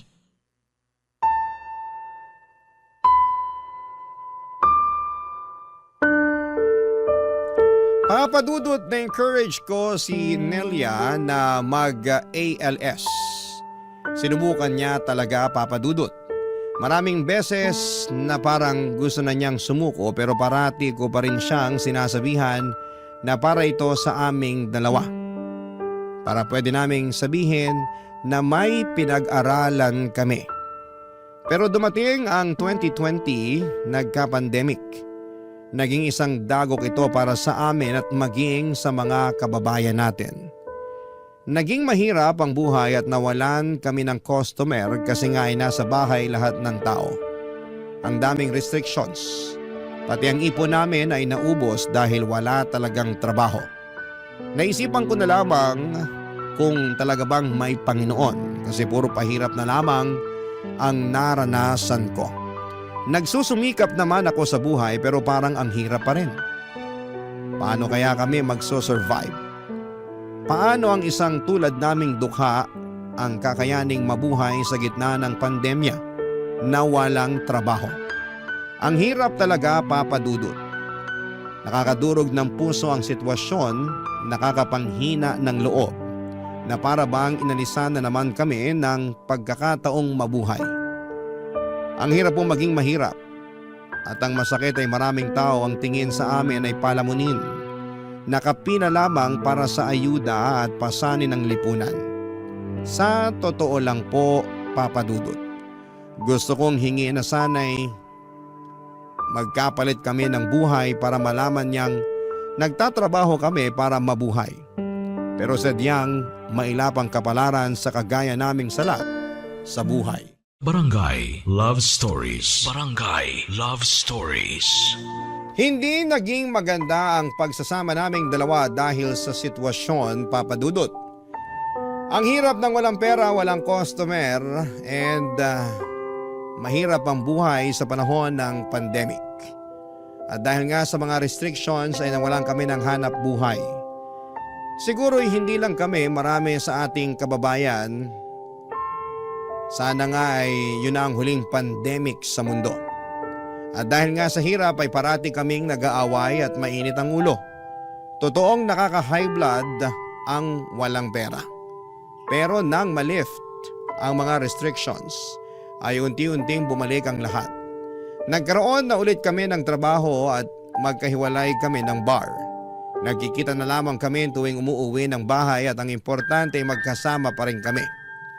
At gaya nga ng dati ay balik kami sa dating gawi, ang pagbebenta ng panandaliang aliw. Ang kumita ng pera, ang magtrabaho na kahit para sa iba'y mabaho pa sa basurang ginagawa namin. Para sa akin ay wala akong pakialam dahil wala naman akong inaapakang tao. Wala akong hinahamak. Gusto ko lang kumita ng pera pero isang umaga'y nagulat ako nang umuwi si Nelia sa bahay, papadudot.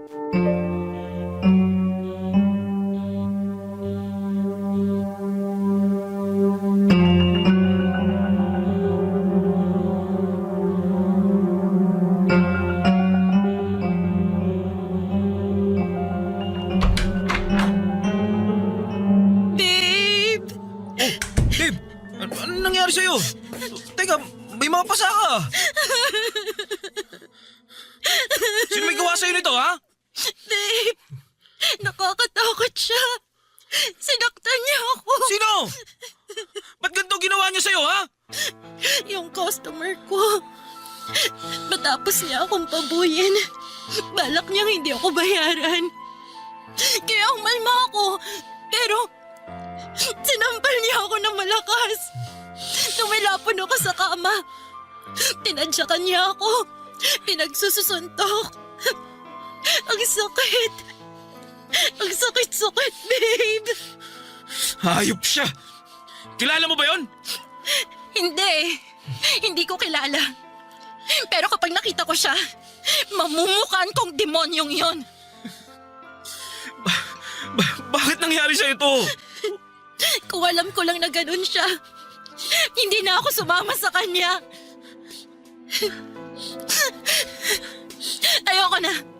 Ayoko na sa lintik na buhay na to. Nakakapagod.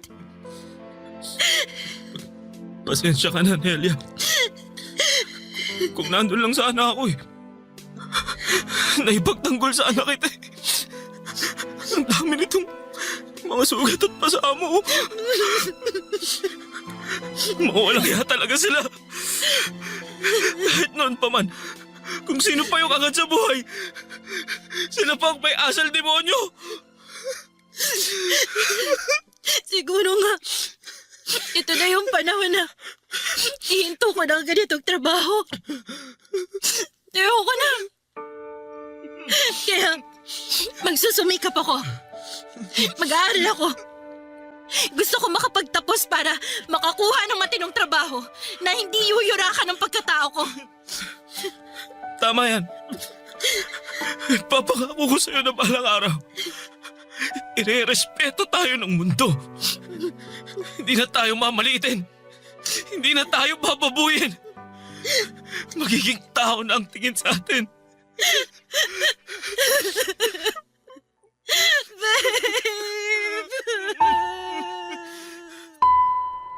Ilang linggo ring nagpagaling si Nelia sa mga natamo niyang sugat at pasa, Papa Dudut.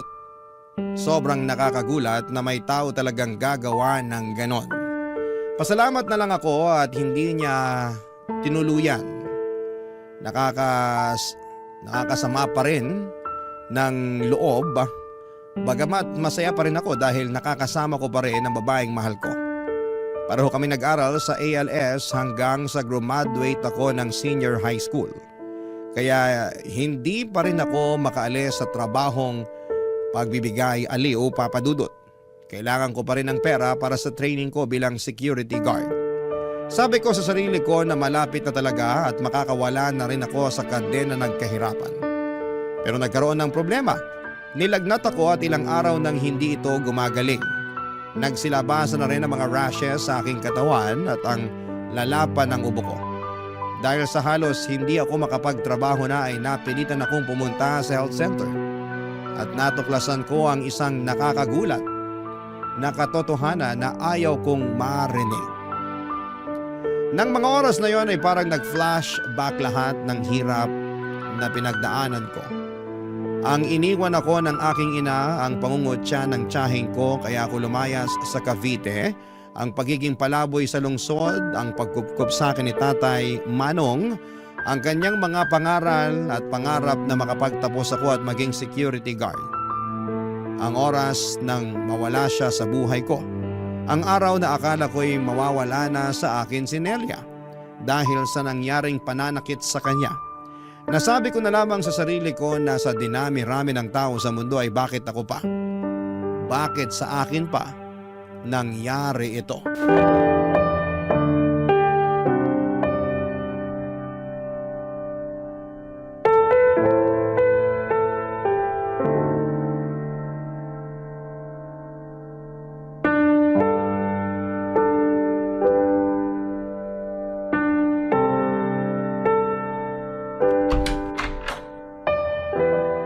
Babe, ang tagal mo namang bumalik. Akala ko kung napano ka na. Halika, kumain ka. Babe, bakit parang tulala ka? Anong sabi ng doktor? Na-check ka ba? Nakapunta ka ba sa center? Naku, sana pumayag kang samahan kita. Pwede ko namang isarado muna tong tindahan eh. Boyet? Bakit? Akala ko, malapit ko nang matupad ang pangarap ko eh. Akala ko magiging security guard na ako. Magiging maayos ang buhay ko. Teka, ano bang nangyari? Doon ako galing sa center. Sumailalim ako sa mga test. Anong resulta? Ano bang test ang ginawa nila sa'yo? Alam mo, gusto ko sanang ilihim pero karapatan mong malaman ng totoo kasi magkarelasyon tayo. At baka... Ano bang nangyayari? Pinapakaba mo naman ako eh. Magsalita ka, Boyet. Iniisip ko kung saan ko kaya nakuha to. Naalala ko, may naging customer ako. Ayaw niya maglagay ng protection. Malaki ang binayad niya sa akin. Pumayag na ako. Kasi isang beses lang naman eh. Teka, huwag mong sabihin nagpositibo ka. Patawarin mo ako, Nelia. Bakit mo ginawa yan? Akala ko kasi ano eh. Ibig sabihin, hindi.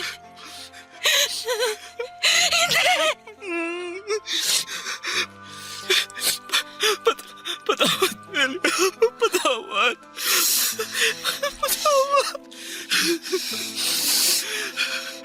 Ibig sabihin, nahawaan mo na ako?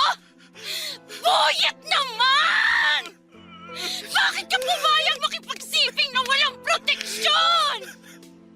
Ang tagal-tagal na natin sa trabahong to! Nagawa mo pa rin maging bobo! Tukso ko ng pera. Pera! Pera! Pera! Natukso ka sa pera! Pero ano naging kapalit, ha? Buhay natin!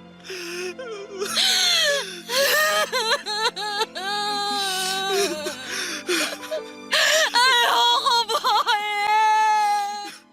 Ayoko magkasakit!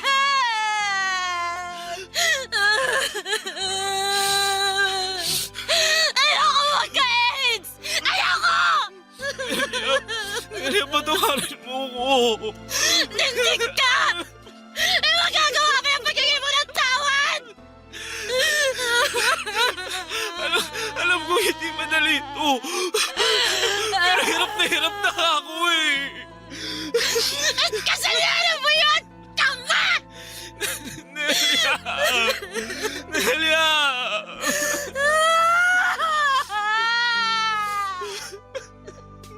Nindig na buhay ito! Kailan ba tayo lulubayan ng malas? Kapag wala na tayo sa mahirap na mundong to! Nelia, hindi tayo mamamatay. Ha? Sabi ng doktor, hindi ito katapusan ng buhay natin. Sabi niya, pumunta ka rin sa center para mapatest ka rin. Pareho natin gagamutin ang mga sarili natin. Malalabanan natin to. Lalaban tayo, Nelia. Lalaban tayo, Nelia. Ha? Lalaban tayo.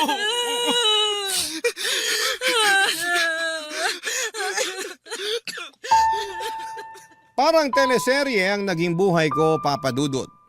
Masalimuot, pero kahit ganito ang nangyari ay nagpapasalamat pa rin ako dahil may pag-asa pa rin. All is well pa rin ang buhay kahit minsan pakiramdam namin ay binigo kami ng kapalaran. Kahit na hindi kami gaanong guminhawa ay nagpapasalamat pa rin ako sa Panginoon dahil buhay kaming dalawa. Siguro ay baka hindi na kami magkakaanak kahit sabi ng doktor ay may chance naman basta under gamutan at alaga ng mga doktor. Pero tinanggap na rin namin ni Nelia kung hanggang dito na lamang kami. Masaya pa rin ako dahil kasama ko si Nelia at nagagawa naming mamuhay ng normal araw-araw. Ang mahalaga ay hindi namin nakakalimutang inumin ang gamot. Naging SG din po ako, Papa Dudut, at si Nelia naman ay nakapagtapos ng senior high school pero hindi na siya nagtatrabaho. Focus siya sa aming sari-sari store. Kahit maliit lang ang kinikita ay maayos naman ang naging takbo nito. Ang importante sa ngayon, Papa Dudut, ay buhay na buhay kami at may mga NGO na handang tumulong sa katulad namin. Sana sa mga nakikinig sa programa ninyo ay gusto kong ipaabot sa lahat na sana'y huwag kayong mandiri sa mga taong may HIV dahil hindi naman nakakahawa ang HIV kung walang sexual contact at blood-to-blood contact. Hindi nakakahawa ang HIV kapag nakikipagkamay, paggamit sa isang baso, pag-upo sa tabi ng isang may HIV, paglangoy sa swimming pool, sa ubo at sipon. Sana'y maging malawak ang kaisipan natin at sana'y napulutan ng aral ang naging buhay ko ng ating mga kabarangay. Ang inyong kapuso at kabarangay forever, Boyet. Anong say mo sa Barangay Love Stories na ito? Pagkwentuhan natin sa comment section yan.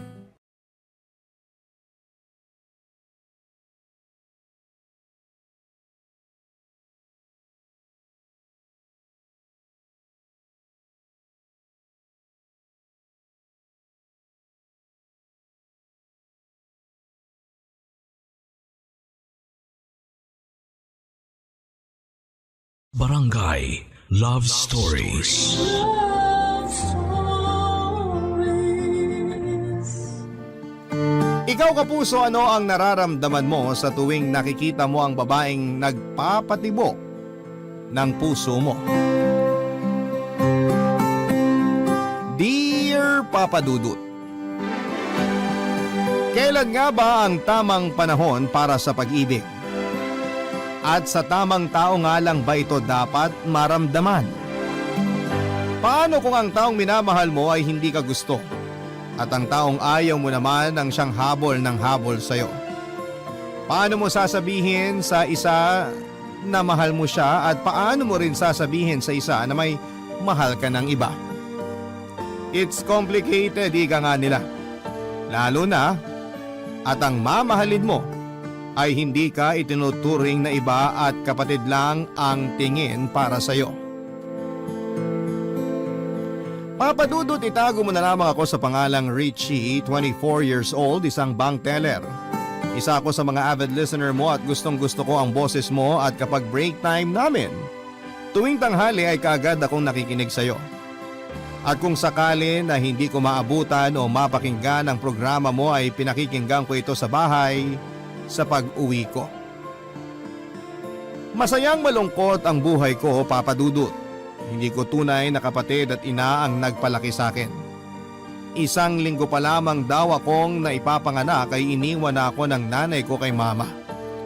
Waitress daw ito sa isang restaurant at nabuntis ng isang foreigner. Dahil daw sa takot ng nanay ko sa magulang niya ay pinamigay ako ng nanay ko sa kinikilala kong nanay sa ngayon. Bata pa lamang ako ay alam ko na ang tungkol sa pagkatao ko pero hindi ako kagaya ng iba na galit sa tunay kong ina. Ipinamulat kasi sa akin ng mama ko na kahit ipinamigay ako ay mahal na mahal ako ng tunay kong ina. Kinailangan lang niyang gawin yon dahil sa malalim na kadahilanan. Papadudot, napakaswerte ko kina mama, mabait sila sa akin lalo na ang 2 kong kapatid. Si Kuya Gary at Kuya Philip. Itinuring nila akong tunay na kapatid. Alam din nila ang totoo kaya hindi naging issue ang pagiging ampon ko. Biyuda na si mama, mag-isa niya kaming itinaguyod. May ilang pinto kami na pinapaupahan at doon kami kumukuha ng panggastos sa pang-araw-araw. Nakapangasawa siya ng foreigner at dinala ito sa Germany pagkatapos ng graduation ni Kuya Gary. Umuwi lamang ito noong ako naman ang nakagraduate. Maayos naman ang samahan namin ni na Kuya at minsan nga lamang ay napipikon ako dahil sobrang higpit nilang dalawa pagdating sa akin, Papa Dudut.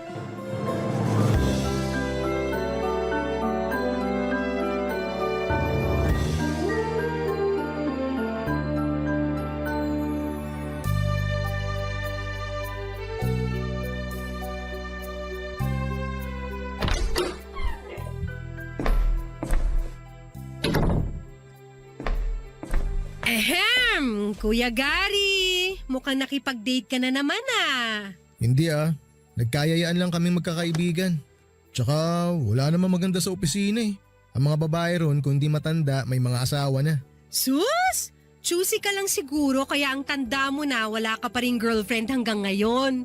Uy, bata pa ako ah. 12 pa lang kaya ako. Baka tong si Kuya Philip ang matanda na. Baliw. Sige, ako nang matanda. At least ako may girlfriend. Eh ikaw, bata nga, wala naman chicks. Teka sandali. Huwag mong sabihing bakla ka, tol. Baka kaya wala ka ni isang babaeng pinakilala sa amin kasi bakla ka pala. Sira, hindi ako bakla no. Wala pa lang talaga ako nakikitang babae na para sa akin. Siguraduhin mo lang. Pero kung bakla ka naman, wala namang problema sa amin ni Mama at Richie. Mas matutuwa pa nga siguro si Mama kung bakla ka eh.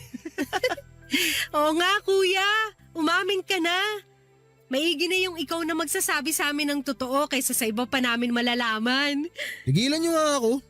Nga pala, Kuya Philip, sabi ng kaopisina ko aakyat daw siya ng ligaw sa akin. Okay lang ba? Hoy, hindi pwede. Ano ba yan, Kuya Gary? Wala akong balak gumaya sa'yo ha. Gusto ko rin magka-boyfriend tulad ng normal na babae. Wala akong balak tumandang dalaga.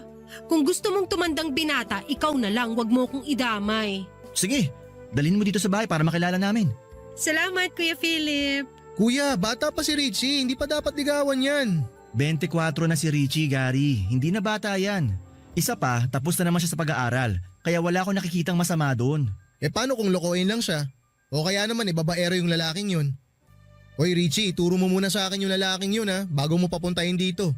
Gary, pwede ba? Hayaan mong kapatid mo. Buti nga hindi siya sakali nililigawan. Maganda ang kapatid natin, kaya natural lang naligawan yan. Hayaan mo nga siya. Basta, hindi pwede. Ipakilala mo muna sa akin yung lalaking yun. Si Kuya Gary naman ang OA oh. Kaya tuloy kahit nung high school at college ako walang makapanligaw sa akin. Paano? Lagi mo na lang kasing tinatakot. Diba sabi ni Mama pwede na ako mag-boyfriend kapag nakagraduate na ako ng college? Basta, hindi ka pa pwede magpaligaw.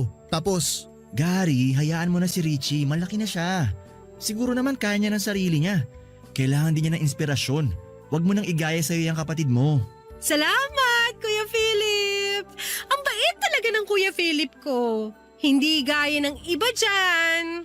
Pahag nga sa Kuya Philip kong mabait. ewan ko sa inyo. Papa Dudut, hindi ko alam kung anong nangyayari kay Kuya Gary. Madalas siyang nagsusungit lalo na kapag nagkikwento ako ng tungkol sa manliligaw ko. Overprotective siya at halos walang makalapit sa akin lalo na noong nag-aaral ako. Madalas akong naaasar sa kanya pero palagi akong pinapaalalahanan ni Kuya Philip na ayaw lang ni Kuya Gary na masaktan ako at hindi makapagtapos ng pag-aaral. Naunawaan ko naman kaya lamang madalas kasi na sumusobra na siya.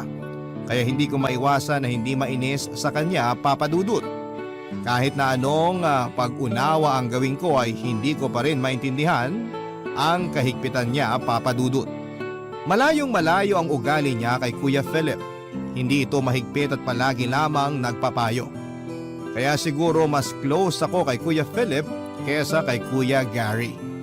Mas nagkikwento ako kay Kuya Philip dahil mas malawak ang pangunawa nito kesa kay Kuya Gary, na laging masungit at laging galit. Kahit wala naman akong ginagawa sa kanya, Papa Dudut. Nalaman ko sa kasama ko sa trabaho na kinausap ni Kuya Gary ang lalaki nagbabalak na manligaw sa akin. Binawalan daw itong pumunta sa bahay namin, bagay na pinagtataka ko. Alam kong narinig niya ang sinabi ni Mama bago umalis na kung sakali na may manligaw sa akin ay ayos lang. Basta sa bahay pupunta at ipapakilala sa mga kapatid ko. Kaya nagtataka ako sa kakaibang ugali ni Kuya Gary. Naguguluhan man ako sa ugali ni Kuya, Papa Dudut, ay minabuti ko na kausapin na lamang si Kuya Philip. Sinabi ko sa kanya na kausapin ng masinsinan si Kuya Gary para hindi na niya ulitin ang ginawa niyang pagkausap sa manliligaw ko. Sinadya kong huwag munang umuwi ng maaga para makapag-usap silang dalawa. Namasyal muna ako, Papa Dudut. Sawang-sawa na kasi ako sa kahigpitan ni Kuya Gary at natatakot ako na baka iyon pa ang dahilan sa hindi namin pagkakaunawaan in the future.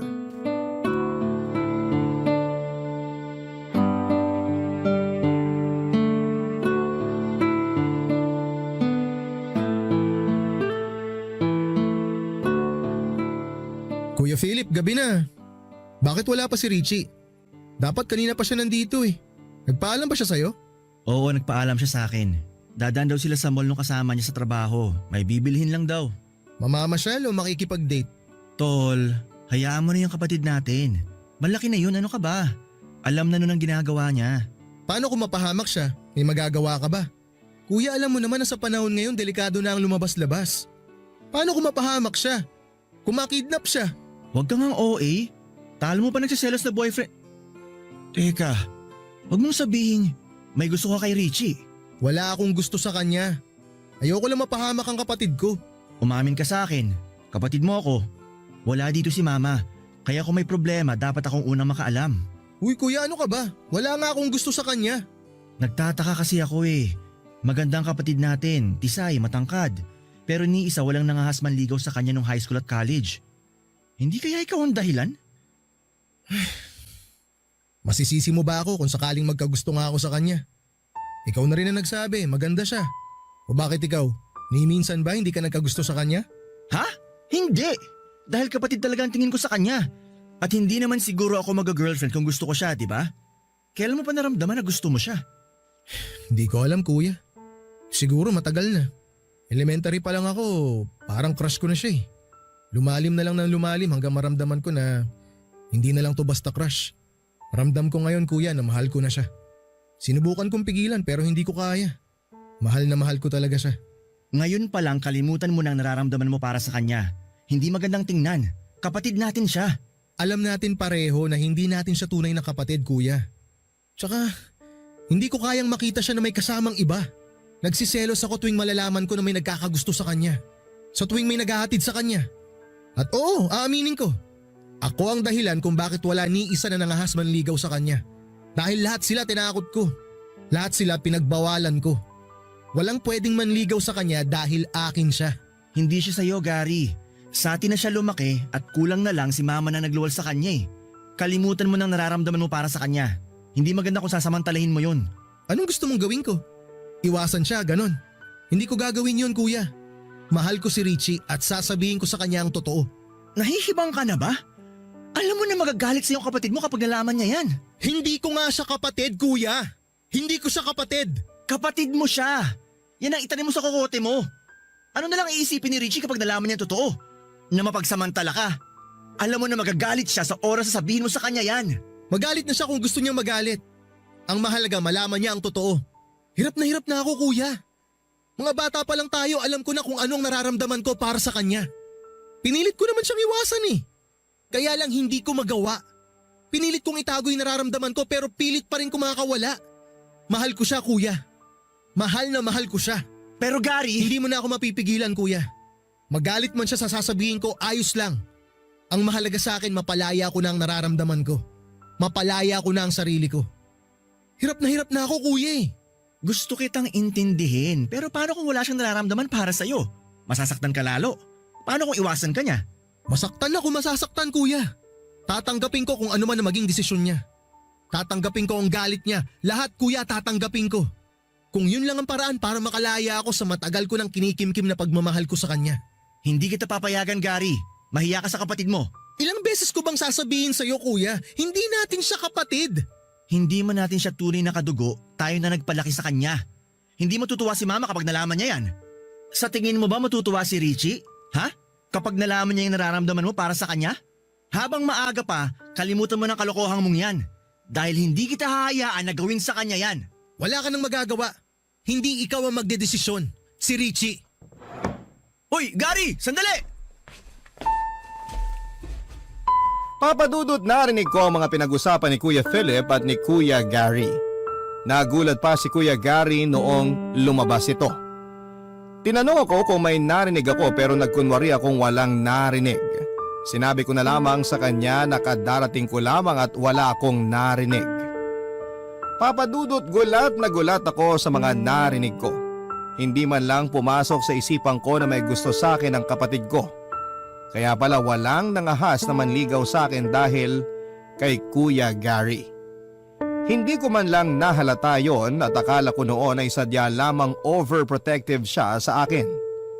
Gulong-gulo ako ng mga sandaling yon pero mas pinili ko ang magkunwaring walang alam sa mga nangyari. Hindi ko alam kung paano ako kikilos kapag nakaharap akong muli kay Kuya Gary. Hindi ko alam kung paano ko siya kakausapin nang hindi ako nag-iisip na may iba siyang intensyon sa akin. Gusto ko siyang iwasan pero paano ko gagawin yon nang hindi sila nakakahalata na alam ko na ang katotohanan. Maaga ako nagising, Papa Dudut, o mas tamang sabihing halos wala akong tulog. Hindi ako pinatulog ng mga nalaman ko. Mabait si Kuya Gary, matangkad at gwapo naman. Marami nagkakagusto sa kanya, nakaklase ko at ibang mga sections. Pero hindi ko talaga siya nagustuhan man lamang dahil kapatid talaga ang turing ko sa kanya. Kaya hindi ko pa rin maubos maisip na magkakagusto ito sa akin. Magkasabay kaming lumaki at madalas kaming nag-aaway at madalas niya akong inaasar. Kaya hindi man lang sumagi sa isipan ko na magugustuhan niya ako, Papa Dudut. Barangay Love Stories. Barangay Love Stories. Naging komplikado ang sitwasyon naming tatlo. Palagi ko nang nakikita nag-aaway sina Kuya Gary at si Kuya Philip. Hindi nila alam na naririnig ko ang pinag-uusapan nila.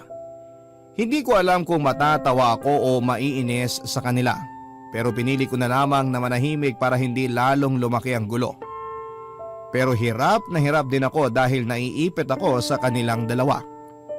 Papadudot na awa ko kay Kuya Gary dahil sa sitwasyon pero wala talaga akong nararamdaman para sa kanya.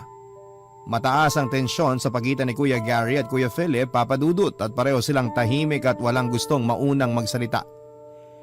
Pinanindigan ko muna ang pagkukunwaring walang narinig para hindi lalong bumigat ang sitwasyon pero aaminin ko, Papadudot. Kinakabahan ako sa kanilang pala ako dahil may iba pala siyang intensyon. Pero nauunawaan ko naman si Kuya Gary dahil maging ako ay naging kagaya niya. Oo, Papadudot. Gaya ni Kuya Gary ay minahal ko si Kuya Philip. Kagaya ni Kuya Gary ay mapanamantala din ako. Ang pagkakaiba lang namin ay mas pinili kong iwasan at pigilan ang nararamdaman ko dahil alam kong hindi yon tama. Alam kong mali. Pero gaya ni Kuya Gary ay makulit din ang puso ko. Palihim din ako nagmamahal kay Kuya Philip. Pero hindi na nila kailangan malaman ang tungkol sa bagay na yon para hindi na lalong maging komplikado ang lahat, Papa Dudut.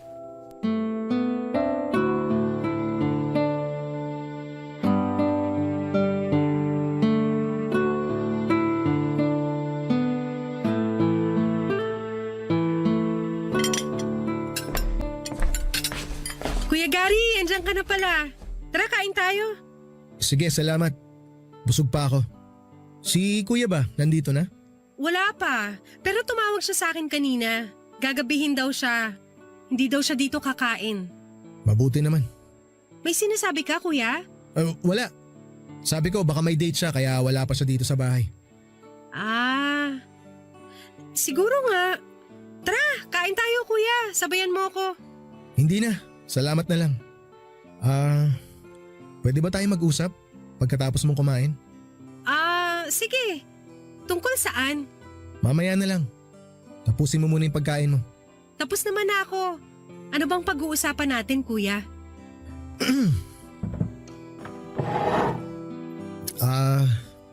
Kumusta ka sa trabaho mo? Okay naman, kuya. Minsan nakakapagod ang trabaho pero masaya naman ako. Ikaw, kuya, kumusta rin trabaho mo? Maaga ka yata umuwi ngayon. Wala ba kayong lakad ng mga barkada mo? Wala kaming lakad. Sinadya ko talagang umuwi ng maaga. Mabuti nga wala si kuya para magkausap tayo na maayos at walang istorbo. Nax, ang seryoso ng kuya ko ah. Ano bang napaka-importanteng pag-uusapan natin na hindi dapat malaman ni Kuya Philip? Baka mamaya magtampo yun at hindi natin siya sinali sa usapan. Hindi naman lahat ng pag-uusapan natin dapat alam niya eh. Kilala mo naman si kuya, di ba? Masyadong paka-elmero yun. Sus! Hindi ka pa nasanay kay Kuya Philip. Ganon naman talaga yun. Hayaan mo na. Ganon talaga pagpanganay. Minsan kasi kuya makulit ka rin eh. Richie, ayoko na siyang pag-usapan. Tungkol sana sa atin ang gusto kong pag-usapan nating dalawa. Ang seryoso mo kuya ha. Kinakabahan ako. sige, sabihin mo nang sasabihin mo. Basta kuya, wag mo lang ako utangan ha. Wala pa akong sweldo. Hindi ako uutang. Ang gusto kong sabihin sa'yo Richie, mahal kita. Mahal din naman kita kuya eh. Kapatid kita kaya mahal kita. Mahal ko kayo ni Kuya Philip. Mahal kita hindi lang bilang kapatid. Mahal kita higit pa sa isang tunay na kapatid. Alam ko na hindi tama. Pinalaki tayo ni Mama na hindi iba. Ipinamulat niya sa atin na kahit na hindi tayo tunay na magkadugo, dapat magturingan tayong magkakapatid. Pero anong gagawin ko? Hindi ko mapigilan ang nararamdaman ko eh. Pero kuya... Alam ko na magugulat ka kapag nalaman mo ang totoo.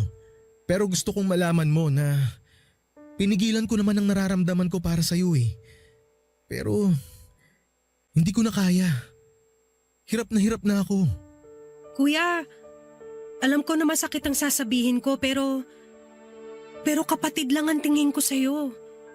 Hindi kita gustong saktan pero yun lang ang nararamdaman ko para sa'yo eh. Hindi kita kayang mahalin ng higit pa ron. Dahil ba si Kuya Philip ang gusto mo? Richie, hindi ako bulag. Alam ko na gusto mo si Kuya. Gusto mo siya ng higit pa sa isang kapatid. Pero gaya ko, pinipigilan mo lang din ang sarili mo.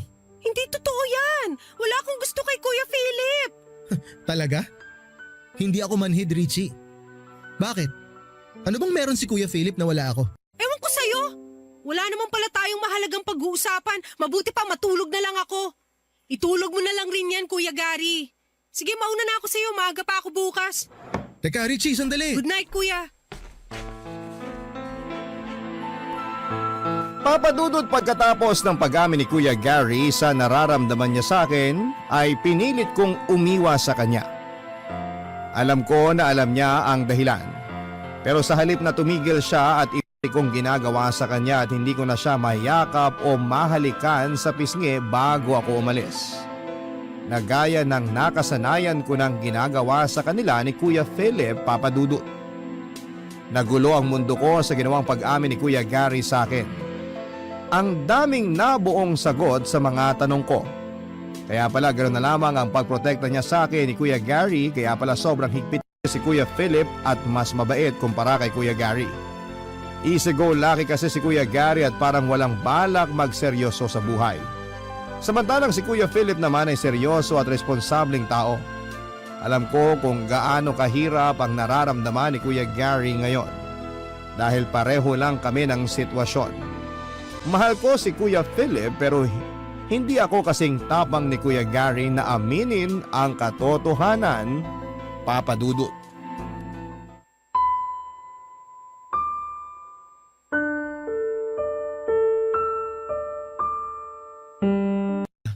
Pero parating na yun. Nagpaalam siya sa akin kanina na gagabihin siya. May pupuntahan daw sila ng kaibigan niya. Bakit mo pinayagan? Matanda ng kapatid mo. Alam na niya kung anong ginagawa niya. Good evening, mga kuya. Hoy, bakit ngayon ka lang? Lumabas kasi kami ng mga kaibigan ko. Nagpaalam ako kay Kuya Philip kanina. Sa akin hindi ka nagpaalam. Ano ba ako sa bahay na to? Tau-tauhan? Hindi naman sa ganun, kuya. Kaya lang sanay naman ako na kay Kuya Philip lang nagpapaalam. Isa pa, alam ko naman na hindi mo ako papayagan eh. Yun na nga eh. Pag si Kuya pumayag, hindi ka na nagpapaalam sa akin. Palibhasa kasi hindi mahalaga sa inyong dalawa ang opinyon ko. Hindi mahalaga sa inyo kung anong sasabihin ko dahil kayong dalawa lang naman na nagkakaintindihan eh. Mamaya saan pa mapunta ang usapan na yan eh? Sige na, magbibihis muna ako. Eto kasing kuya na ipinagmamalaki mo eh. Akala mo kung sinong santo. Eh baka nga nagsiselos din to kapag may ibang lalaki naman niligaw sa'yo. Kasi may gusto din sa'yo tong si Kuya Philip. Hindi ba kuya? Hoy! Hindi ako kagaya mo. Mahal ko si Richie bilang kapatid. At isaksak mo yan sa kokote mo. Isaksak mo sa kokote mo na hindi iba sa atin si Richie. Kapatid natin siya. Hindi ko siya kapatid! Nasasabi mo yan sa harap ng kapatid mo? Hindi ka na nahiya. Ni minsan hindi ko inisip na hindi natin siya kadugo. Yan ang ipinamulat sa atin ni Mama. Mahal ko siya kuya. Hindi bilang kapatid. At uulit-ulitin ko yon sa mukha mo. Palibhasa kasi, ikaw kahit may gusto ka na sa kanya, pinipilit mo pa rin itago dahil hipokrito ka. Duwag ka! Hindi ako duwag at hindi ako ipokrito. Hindi lang ako malisyoso kagaya mo. Maayos ang relasyon ko sa girlfriend ko. At hindi ko sisirain ang samahan namin dahil lang sa maling akala mo. Tumigil na kayo!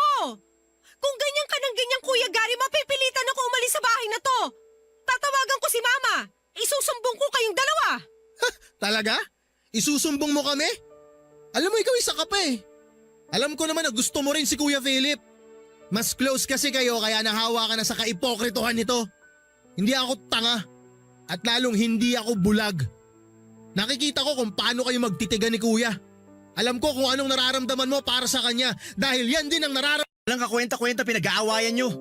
Bukas na bukas kakausapin ko si Mama. Hindi pwedeng hindi niya malaman ang nangyayari dito. Diyan! Diyan ka magaling! Sumbong agad! Sip-sip ka kasi! Sige, sabihin mo! Para ako na naman ang kontrabida! Hindi ako sip-sip. Nagkataon lang na di ako tulad mo na gustong samantalahin ang sitwasyon na to. Matulog ka na! Bago pa kita patulan. Sumusobra ka na eh. Kahit kailan talaga Alam mo na! O ano? Puro ka naman talak eh! Ganyan lang naman ang alam mong gawin eh! Sumbongero ka na, mayabang ka pa!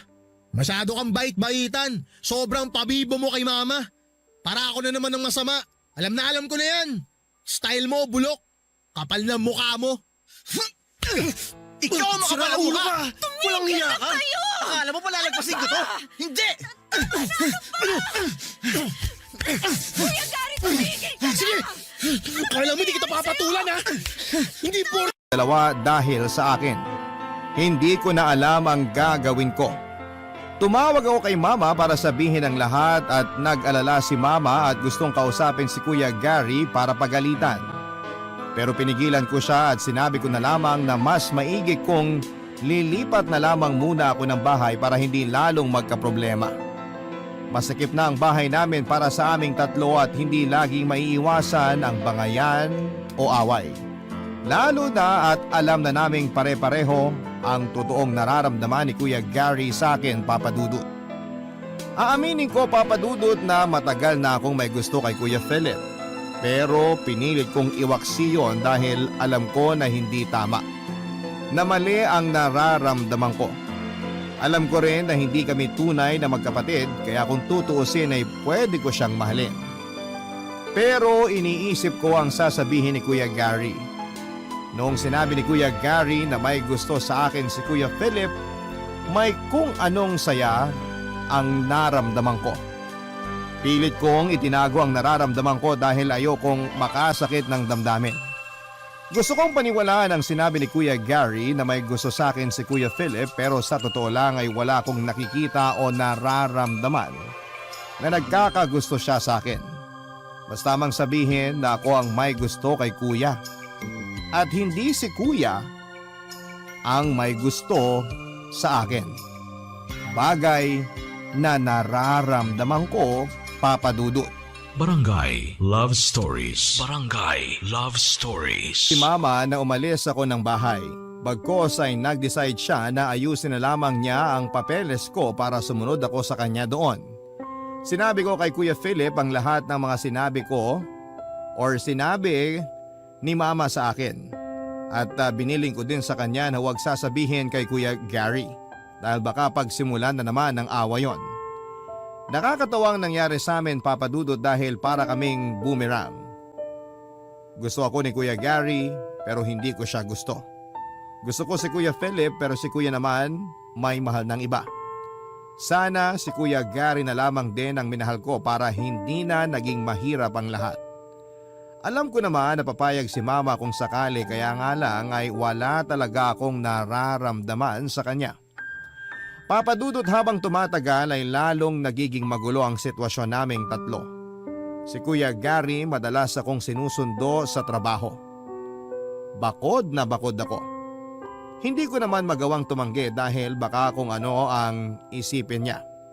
Hindi ko alam kung paano ako titigilan ni Kuya Gary kaya naisipan ko na ipakilala sa kanya ang katrabaho ko na nanliligaw sa akin. Nagkunwari akong sasagutin ko na ang katrabaho ko pero nagbanta si Kuya Gary. Papa Dudut, natatakot ako kay Kuya Gary kaya naman nagsumbong ako kay Kuya Philip. pero sa ginawa kong pagsusumbong ay lalo lamang lumala ang away nilang dalawa. Hindi ko na alam kung ano ang gagawin ko kung dati ay kaya ko pa ang sarili ko. Ngayon ay nakakaramdam na ako ng takot sa Kuya Gary ko. Papa Dudut, hindi man sang-ayon si Mama at Kuya Philip sa gagawin ko, ay pinaliwanag ko sa kanila na kailangan kong umalis sa bahay dahil iba na ang sitwasyon. Naawa din naman ako kay Kuya Gary kaya nga lamang ay hindi ko talaga siya gusto. Kung halimbawa naman na si Kuya Philip ang nagkagusto sa akin ay hindi ko rin siguro sasagutin dahil hindi magandang tignan. Lumaki kami na magkakapatid at mamamatay kaming magkakapatid. Alam ko na ang nangyayari lamang na ito ay dahil sa malayo si Mama. Pero alam ko na malalampasan namin ang kaguluhang ito, Papa Dudut.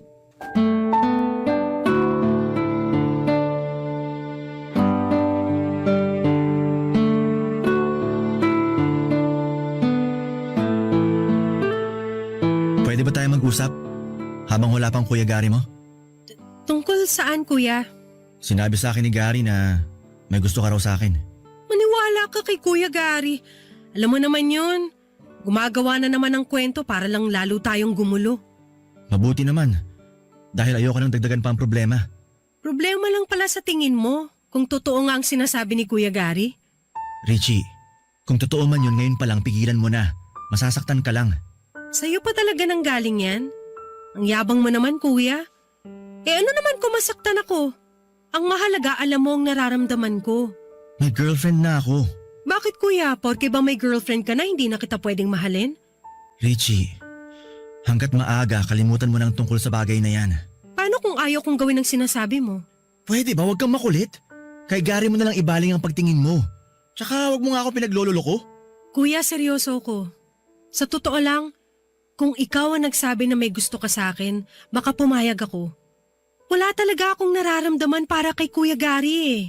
Pero Kuya Philip, kung ang inaalala mo isisirain ko ang relasyon yung dalawa ng girlfriend mo, hindi ko gagawin yun. Nagkausap na uli kami ni Mama. Alam na rin niya ang tungkol sa nararamdaman ko para sa'yo. Pero hindi naman yun ganong kalala na kagaya ng kay Kuya Gary. Siguro, tama si Mama, baka kaya ako nagkakagusto sa'yo kasi hindi natin naranasan magkaroon ng ama. Tama si Mama. Kaya huwag ka na mag-isip ng kung ano-ano. Sana si Kuya Gary makahanap na ng babae na para sa kanya.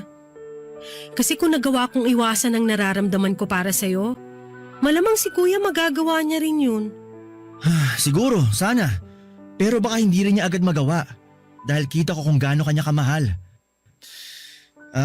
Richie, kung sakali ba na hindi tayo lumaking magkakasama, palagay mo ba pwede mong magustuhan ng Kuya Gary mo? Ewan ko. Kasi kung yung nararamdaman ko ngayon ang tatanungin, baka hindi.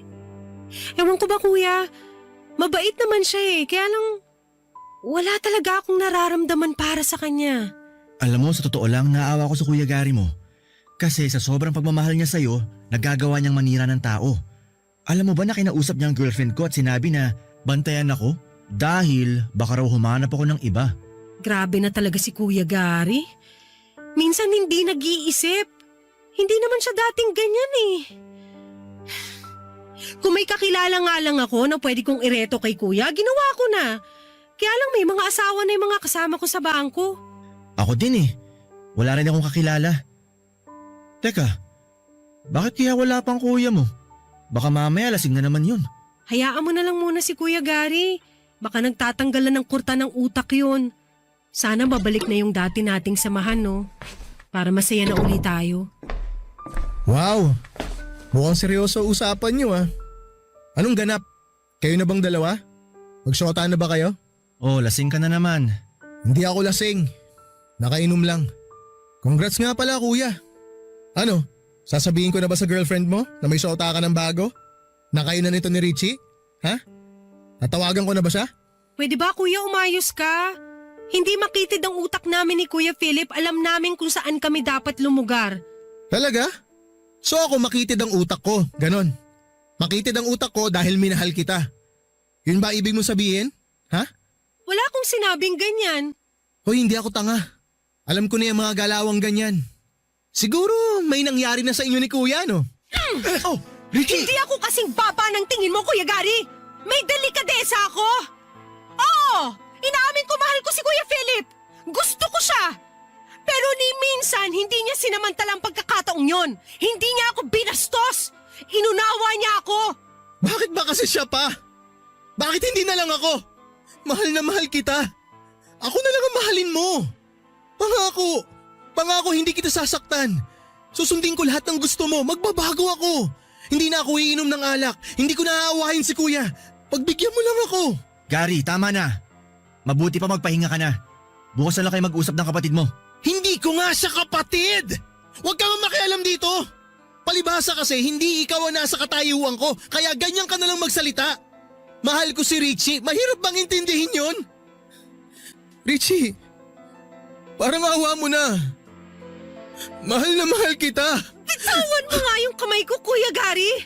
Mahal kita, bigyan mo naman ako ng pagkakataon na ipakita yun sa'yo. Bigyan mo ako ng pagkakataon na ipakita ko kung gaano kita kamahal.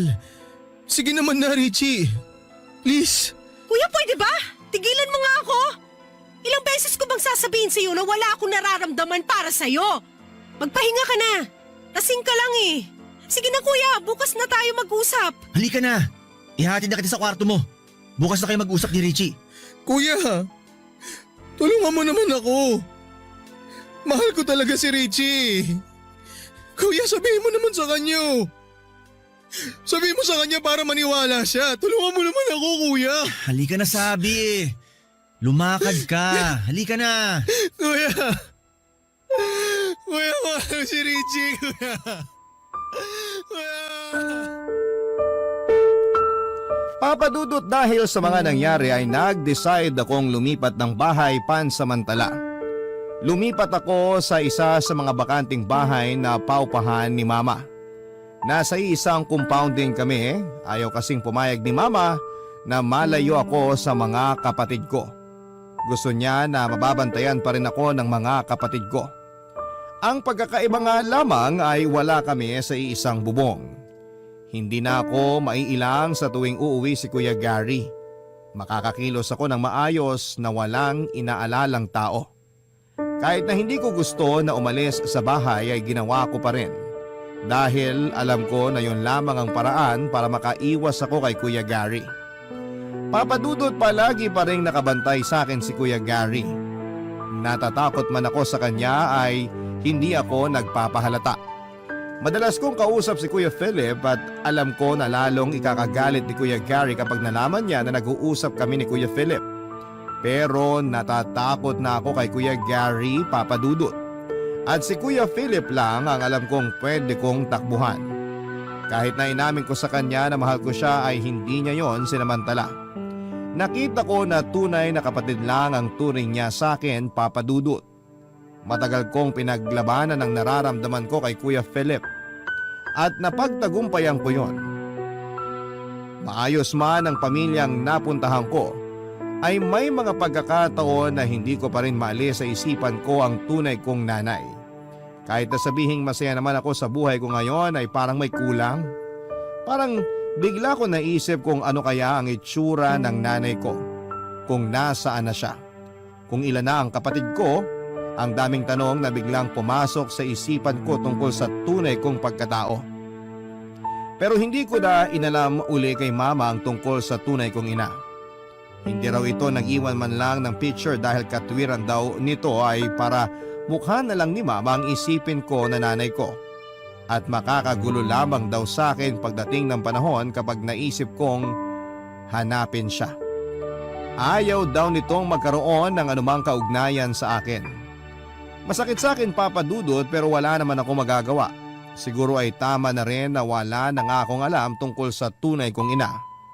Para hindi na magulo lalo ang mundo ko.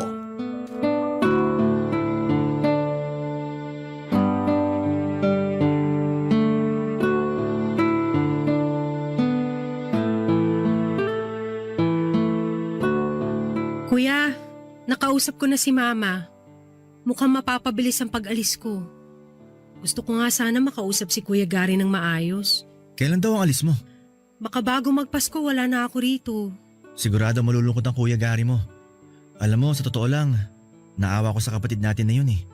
Ako rin kuya, naawa din naman ako sa kanya. Kaya lang, wala talaga akong nararamdaman para sa kanya. Ayoko naman mas masaktan siya sa pambabaliwala ko sa nararamdaman ko sa kanya.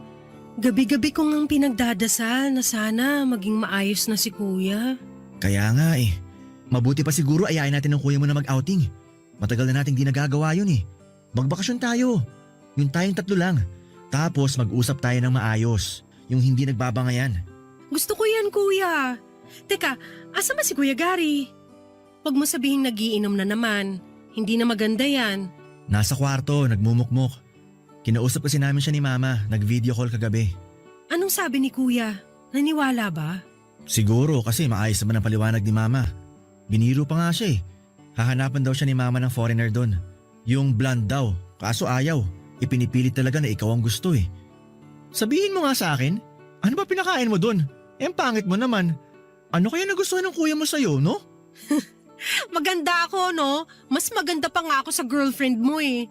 Hoy, mas maganda girlfriend ko sa'yo. Kuya Gary mo lang naman na nagagandahan sa'yo eh. Oy, hindi ah! Madaming gustong manligaw sa akin, natatakot lang sa inyo ni Kuya Gary. Ay, teka kuya. Mabuti pa kulitin natin si Kuya Gary gaya ng dati. Ano, game? Sige, tara. 1, 2, 3! Sige, kilitin mo yan! Hanggang sinukin ka katawa! Tama na, nakikiliti na ako. Ano ba kayo? Kuya, ganyanan ha? Aba, namamalo ka pa ng una na. Oh, yan ang sayo. Ang aga nyo naman mangulit kasi. Nananahimik yung tao rito eh. Namiss ka kasi namin. Masyado ka kasing seryoso nitong mga nakarang araw. Kaya napagkasunduan namin ni Richie na bulabugin ka. Napag-usapan nga rin namin na maganda siguro kung magbakasyon tayong 3. Ano sa tingin mo? Saan naman tayo pupunta? Mag-beach tayo! O kaya, akit tayo sa bundok! Tara sa bundok. Isisigaw natin doon ang mga tampo natin sa buhay. Kuya, Bunso, pasensya na kayo ha. Alam ko na hindi maganda yung inasal ko kaya pasensya na talaga kayo. Siguro nga tama si Mama. Baka nadala lang ako ng emosyon ko. Ayoko rin naman na masira yung pagiging magkakapatid nating 3 dahil lang sa kalokohan ko. Aaminin ko, hindi ko ganun kadaling makakalimutan ang nararamdaman ko para kay Bunso. Pero pipilitin kong kalimutan. Isa pa, kung kami naman talaga nakatakda, gagawa naman ng paraan ng tadhana para maging kami talaga. Sa ngayon, susubukan kong ibaling sa ibang nararamdaman ko. Salamat naman kung ganun. Ang mahalaga, magkasundo tayong 3. At lagi nating isipin na hindi man si Mamang nagluwal kay Bunso, kapatid natin siya. At mamahalin natin siya at poprotektahan. Salamat mga kuya ko. Pero, pwede ba huwag kayo masyadong mahigpit, ha? Ayoko kasing tumandang dalaga. So paano yan? Di pwede na ako mag-boyfriend. Pwede bang wag muna? Doon ka na lang mag-boyfriend sa Germany. Baka mawala pa ako sa wisyo eh. Isa pa, hayaan mo na sunduin pa rin kita sa trabaho gaya ng dati. Ha? Pangako, hindi na ako magsasalita o gagawa ng hindi maganda. Gusto ko lang makasiguro na ligtas ka. Oo nga naman, Bunso. Hayaan mo na ang kuya mo na sunduin ka pa rin niya. Sige na nga. Total naman malapit na akong umalis kaya sasamantalin ko ng araw na magkakasama tayo. Alam niyo mga kuya, mamimiss ko kayo. Ikaw din naman. Mamimiss ka namin. Oo nga eh. Mamimiss namin yung sunog na sinaing. Ang sunog na itlog, hotdog at isdang prito na durug-durug. Tama. Ang sasama niyo. Kasalanan niyo yan. Hindi niyo ako tinuruan eh. Tapos magrereklamo kayo. Sus, hindi tinuruan. Ang sabihin mo, tamad ka lang talaga. Ah, talaga ha? Kuya Philip, attack! Attack! Ulit niyo naman eh. Papa Dudut, naging maayos ang samahan naming magkakapatid. Palagi pa rin pinapaalala ni Mama sa amin na magmahalan kaming 3 dahil magkakapatid kami. Huwag daw naming kakalimutan na magrespetuhan sa isa't isa at magdamayan kung may problema. Papa Dudut, masasabi ko na napakabuti ng mga taong kumukop sa akin. Nagkaroon man kami ng matinding problema sa bandang huli ay kami rin ang lumutas at nagdamayan. Papa Dudut, nandito na ako ngayon sa Germany. May boyfriend na rin po ako. Si Kuya Philip naman ay nagpakasal na rin sa girlfriend niya at nagkaanak sila. Nagbabalak din silang bumisita dito sa amin ni Mama at si Kuya Gary naman ay may asawa na rin. Kaklase ko noong college ang napangasawa niya. Nakakatuwang isipin na sa kabila ng pinagdaanan naming magkakapatid ay naayos namin ang aming samahan. Nakabuo kami ng sarili-sarili naming buhay nang hindi na iniisip ang nakaraan. Mapag-uusapan man ay tinatawanan na lamang naming magkakapatid yon at iniisip na parte na sadya sa buhay ng magkakapatid ang mga mabibigat na pagsubok. At ito ang nagpatatag lalo ng aming samahan. Papa Dudut, hindi ko na rin po hinanap ang tunay kong ina at hindi ko na inalam ang mga bagay tungkol sa kanya. Alam ko na kahit sabihin sa akin ni Mama na ayos lang na hanapin ko siya ay masasaktan pa rin siya. Alam ko na may bahagi sa pagkatao ko na kulang dahil sa pinagmulan ko. Pero napupuna naman yon ni na Mama at ng dalawa kong kuya na mabait. Hahayaan ko na lamang na ang panahon ang gumawa ng paraan para magkita kami ng tunay kong ina. At kapag nakita ko siya o nakilala, Papa Dudut, magpapasalamat pa ako sa kanya dahil tamang pamilya ang napagbigyan niya sa akin. Maraming salamat po sa pagbasa ng aking liham at sana'y kapulutan po ng aral at maging inspirasyon sa lahat ang aking kwento. Matuto tayong magpasalamat sa mga biyayang natatanggap natin sa bawat araw. Magmahalan tayong magkakapatid at magdamayan. Itaas natin ang isa't isa at huwag nating ibagsak kapag umangat ang iba. Lagi nating tatandaan na pamilya lang natin ang matatakbuhan natin sa oras na binabayo tayo ng matinding problema. Ang inyong forever kapuso at kabarangay, Richie. Barangay Love Stories. Love Stories.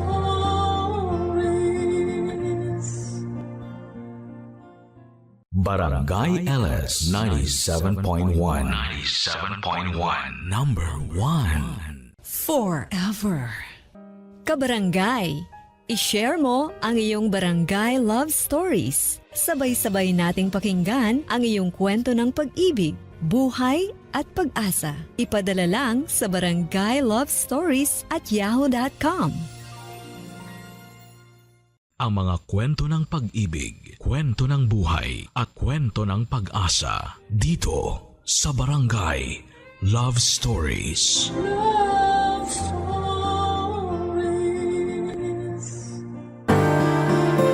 Ang sabi nila, ang kagandahan ng isang lugar ay nakabase sa mga taong nakatira dito. Pero minsan ay hindi lahat ng nakatira sa isang lugar ay puro buhay. May pagkakataon na ang isang lugar ay pinamumugaran din ng mga kaluluwang minsan ding nabuhay sa lugar na yon. Ikaw, kabarangay, anong lugar ang pinapaniwalaan mong puno ng kababalaghan? Dear Papa Dudut, La Union ang isa sa mga travel destination na gusto kong mapuntahan. At nabisita ko ang lugar na yon noong 2019. Hindi ko makakalimutan ang experience kong yon sa La Union dahil yon ang unang pagkakataon na nakaramdam ako ng kababalaghan. Tawagin niyo na lamang po ako sa pangalang Aldred. Nagtatrabaho ako bilang computer technician sa isang ospital sa Makati. Matagal ko na talagang gustong puntahan ang La Union. Pero dahil sa busy na schedule namin sa trabaho ay natagalan bago ko ito nabisita. Kaya naman noong nasakto ang undas sa long weekend ay ginamit na namin ang opportunity na yon para magbakasyon sa LU. Kasama ang kaibigan kong si Jim ay plinano namin ang long weekend trip namin sa San Juan, La Union. Ako ang natoka sa paghahanap ng transient house na tutuluyan namin, samantalang si Jim naman ang gumawa ng itinerary. Mula sa Facebook ay may nakita akong transient house na sikat at aesthetic tignan. Agad ako nag-book ng 2-bedroom para sa aming dalawa, Papa Dudut. Sa kabilang banda ay naghanap naman si Jim ng mga sikat na kainan, pasyalan at bar na pwede naming puntahan sa 3 araw ng pananatili namin doon. Matapos makumpleto ang pagpaplano ay agad kaming nagpunta sa pinapangarap kong lugar matapos kaming mag-file ng leave sa aming mga trabaho.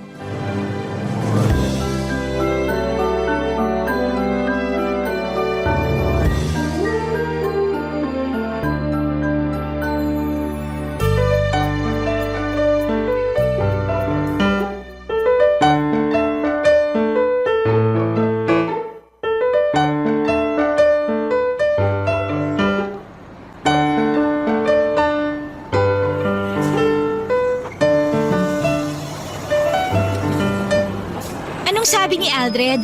Nasaan na raw ba siya? Nandito na raw. Pababa na ng sasakyan. Tagal naman. Ang usapan, 8:30 ng umaga nandito na dapat sa bus terminal. Pero mas nauna pa ako kaysa sa inyong dalawa. Maaga pa naman. Oh, siya na ba yun? Nasaan? Ayun oh, yung nakaputi na may dalang maliit na luggage. Oo, siya nga. Aldred! Andito kami! Nandyan pala kayo. Kanina pa ako naghahanap. Oh, Anika, nandito ka rin pala. Ihatid mo ba si Jim? Hindi niya ako ihahatid. Sasama siya sa atin. Talaga? Oo, nung nalaman ko pupunta kayo ng LU, nag-leave din kagad ako sa trabaho. Mabuti nga pinayagan ako kahit na last minute yung abiso ko. Nice! Mas marami, mas masaya. Excited na nga ako Last month, dun din galing yung mga katrabaho ko. Nakakaingit nga kasi hindi ako nakasama. Kaya nga talagang sinabi ko rito kay Jim na sasama ako sa inyo ano man ang mangyari. Ayoko nga sana kasi for the boys lang dapat tong lakad natin na to. Kaso mapilit tong si Anika Anong gusto mo? Ikaw lang magsaya. Di pwede yun no? Maganda nga yun Kasi at least may kahati na tayo sa gastos. Ay nako, kahit sa akin na yung accommodation kung gusto nyo. Ay teka, may nahanap ka na bang matutuluyan natin doon? Oo, nakapag-book na ako. Maganda yung lugar. Sakto kasi 2-bedroom yung nakuha ko. Kaya may kanya-kanya tayong privacy. Alam ko namang sinadya mo yun. Para kung sakaling may makilala kang babae, dun mo iuuwi. Loko, ayaw lang kitang makatabi sa pagtulog. Kasi malakas kang humilik. Asus, palusot pa. Ano pang ginagawa natin? Bili na tayo ng tiket. Nakabili na kami. Nung nakita naming maraming tao kanina, pumila na kagad kami habang inaantay ka namin. Oh, tiket mo. Salamat. Anong oras naman tayo aalis? 10:00 yung susunod na trip. Nagkaubusan na raw yung pang 9:00 biyahe. Mukhang maraming magbabakasyon ngayon. Mukha nga. Long weekend din kasi. Sakto, may 30 minutes pa tayo. Ano, breakfast muna kaya tayo? Wala pa akong kain mula kagabi. May kainan ba rito? Sa tingin ko walang kainan na malapit dito Mag-order ka na lang online. Hindi ka nagsabi. Dumaan kami kanina sa fast food bago nagpunta rito. Di sana nakapag-takeout kami para sa'yo. Nahuli ako ng gising Baka hindi na makahabol kapag online pa ako nag-order. Bibili na lang ako ng biskwit. Ay, wait lang. May burger pala ako rito sa bag. Hindi ko nakain kanina kaya tinake-out ko na lang. Oh, sa'yo na lang to. Salamat. Kumakalam na talaga si Ngura ako Oh, habang kumakain ka dyan, hanapin na kaya natin yung bus natin para may sakay na yung mga gamit. Oh, ayan na yung bus natin. Nasa likod mo. Ah, ito ba yun? Oo, yan yun. 82158 yung bus number. Ah, okay. Nasaan kaya yung konduktor nito? Pwede na kayang sumakay? Excited ka naman masyado. Mamaya pa naman alis niyan Talagang excited na ako. Kagabi pa ako ready umalis Maganda yung itinerary na ginawa ko, tol. Gumawa ka pa talaga ng itinerary? Puro inuman lang din naman ang pupuntahan nyo doon. Siyempre, dapat nakaschedule para masubukan natin lahat ng bar dun. Basta ako, yung dagat ang habol ko. Ako rin. Matagal na akong hindi nakapagdagat Ano pang hinihintay nyo? Sumakay na tayo sa bus. Ang init dito sa labas Sige, tara. Pwede na ba? Pwede na yan. Pagkababa namin sa bus terminal ng La Union ay agad kaming sumakay ng jeep papunta ng San Juan. Katulad ng inaasahan ay marami kaming nadatnan doon na katulad naming turista din. Napakaganda ng San Juan, Papadudut. Medyo crowded nga lang dahil maraming bakasyonista. Pero para sa akin ay sulit na yon ang pinili naming lugar na puntahan. Kaso nga lang ay hindi pa man nagsisimula ang unang araw namin doon, ay sinalubong na agad kami ng kamalasan. Ang transient house kasi na binuko online ay nag-overbook ng mga guest. Ang nirentahan namin lugar ay naibigay sa guest na mas naunang dumating kesa sa amin. Nagreklamo kami dahil wala na kaming ibang matutuluyan noong araw na yon. Pero wala nang ibang ginawa ang namamahala ng transient house kundi ang humingi ng tawad. Agad kami naghanap ng available na lugar na matutuluyan pero dahil dagsa ang mga turista, maging ang pinakamahal na hotel doon ay fully booked na. Sinubukan din namin maghanap sa mga karatig bayan pero maging doon ay naubusan kami ng swerte.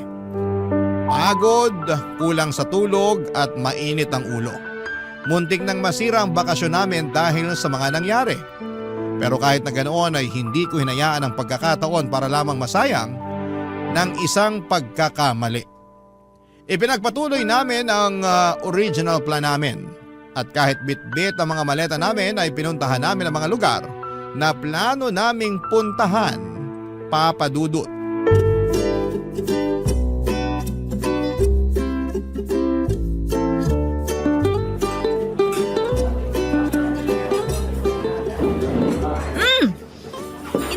Ha? Medyo mahal pero masarap tong kape nila dito ha. Isa to sa mga resto na talagang dinadayo dito sa La Union. Nagbasa ako ng mga comments sa pagkain nila rito. Marami ang good reviews sa page nila. Hindi siya matamis pero hindi rin naman masyadong mapait. Sakto lang yung lasa. Nako, sure ako. Magugustuhan to ng mga coffee lover. May isa pa dito na masarap din ang kape. Check ko mamaya sa listahan ko. Uy, Aldred, ang tahimik mo naman dyan. Nagche-check ako ng matutuluyan. Baka may available na. Dapat pala dinala ko na lang yung sasakyan ko para kahit papaano pwede tayo matulog doon kung sakali. Ay, kasalanan to nung may-ari ng transient house eh. Bakit kasi nag-overbook sila ng customer? Nakakainis nga eh. Pasensya na talaga ha. Ako pa naman ang nakatoka sa accommodation. Hindi mo naman kasalanan eh. Pero kung ako lang ang masusunod, maglalatag na ako rin sa lobby. Bahala na mabala yung may-ari. Nakakatawa yun. Sana nga ganun na lang ang ginawa natin. Diba? Kasalanan naman yun ng may-ari eh. Di magdusa sila. Ma'am, sir, order niyo po. Smoked bangus, stuffed squid, garlic butter soup po, tsaka 3 rice. Order complete po? Opo, kumpleto na. Thank you po, kuya. Welcome po. Kung may order pa po kayo, tawagin niyo lang ako. Salamat po. Bango! Enjoy your meal po. Kuya, sandali lang. Yes, sir? Baka naman may iba ka pang alam na hotel dito or transient house na pwedeng mag-walk-in. Yung binook kasi naming transient, hindi pala na-reserve. Wala tuloy kaming matutuluyan ngayon. Dito po sa tapat, sir, may paupahan dyan. Na-check niyo na po ba? Nalibot na namin yung buong lugar dito eh. Punuan na talaga. Ah, ganun po. Nagbabaka sakali lang ako na baka may alam ka pang nakatago dyan na available. Kahit boarding house na kung meron. May alam po ako pero medyo malayo siya rito. Ayun, may alam daw si kuya. Okay lang tol kahit malayo. Ang mahalaga may matutulugan tayo ngayong gabi. Isang sakay lang naman po ng jeep tapos tricycle. Tabing dagat din po pero malayo siya rito sa mga kainan. Medyo paliblib na yung lugar. Basta may maayos na CR, okay na ako doon. Gusto ko na nga rin talagang maligo eh. May kontak ka ba nung may-ari para matawagan na namin? Baka kasi maunahan na naman kami. Huwag po kayo mag-alala. Ako po yung caretaker doon. Bakante pa yung lugar. Talaga? Nice! Kami na kukuha nun. Sige po. Tatawagan ko na lang po yung kapatid ko para malinis niya yung lugar. Anong pangalan ng place para ma-search ko sa map? Wala po siya sa online maps eh. Pero kung maantay niyo ako, pwede ko po kayong samahan mamayang break ko kung gusto niyo. O sige, mas maganda yun. Pero may signal naman ng cellphone doon, kuya. Meron naman po, ma'am. O yun lang naman po ang kailangan ko tsaka maayos na banyo. Masaya na po ako doon. Naku, salamat. Hulog ka ng langit. Ano palang pangalan mo? Sunny Boy po. Ako naman si Aldred. Siya si Jim tapos si Anika. Hello po, nice to meet you. Nice to meet you din po. Sige po, maiwan ko na muna kayo para matawagan ko na yung kapatid ko at maihanda yung lugar. O sige, salamat Sunny Boy. Oh my gosh! Sa wakas, may place na tayo! Mabuti na lang naisip kong tanungin si Kuya. Oo nga, buti na tanong mo si kuya. Inaantok na rin ako eh. Gusto ko sanang umidlip bago manood ng sunset mamaya. Ako, kanina ko pag gustong maligo sa dagat. Ako gutom na ako. Kumain na tayo. Mukhang masarap tong pusit na to ah.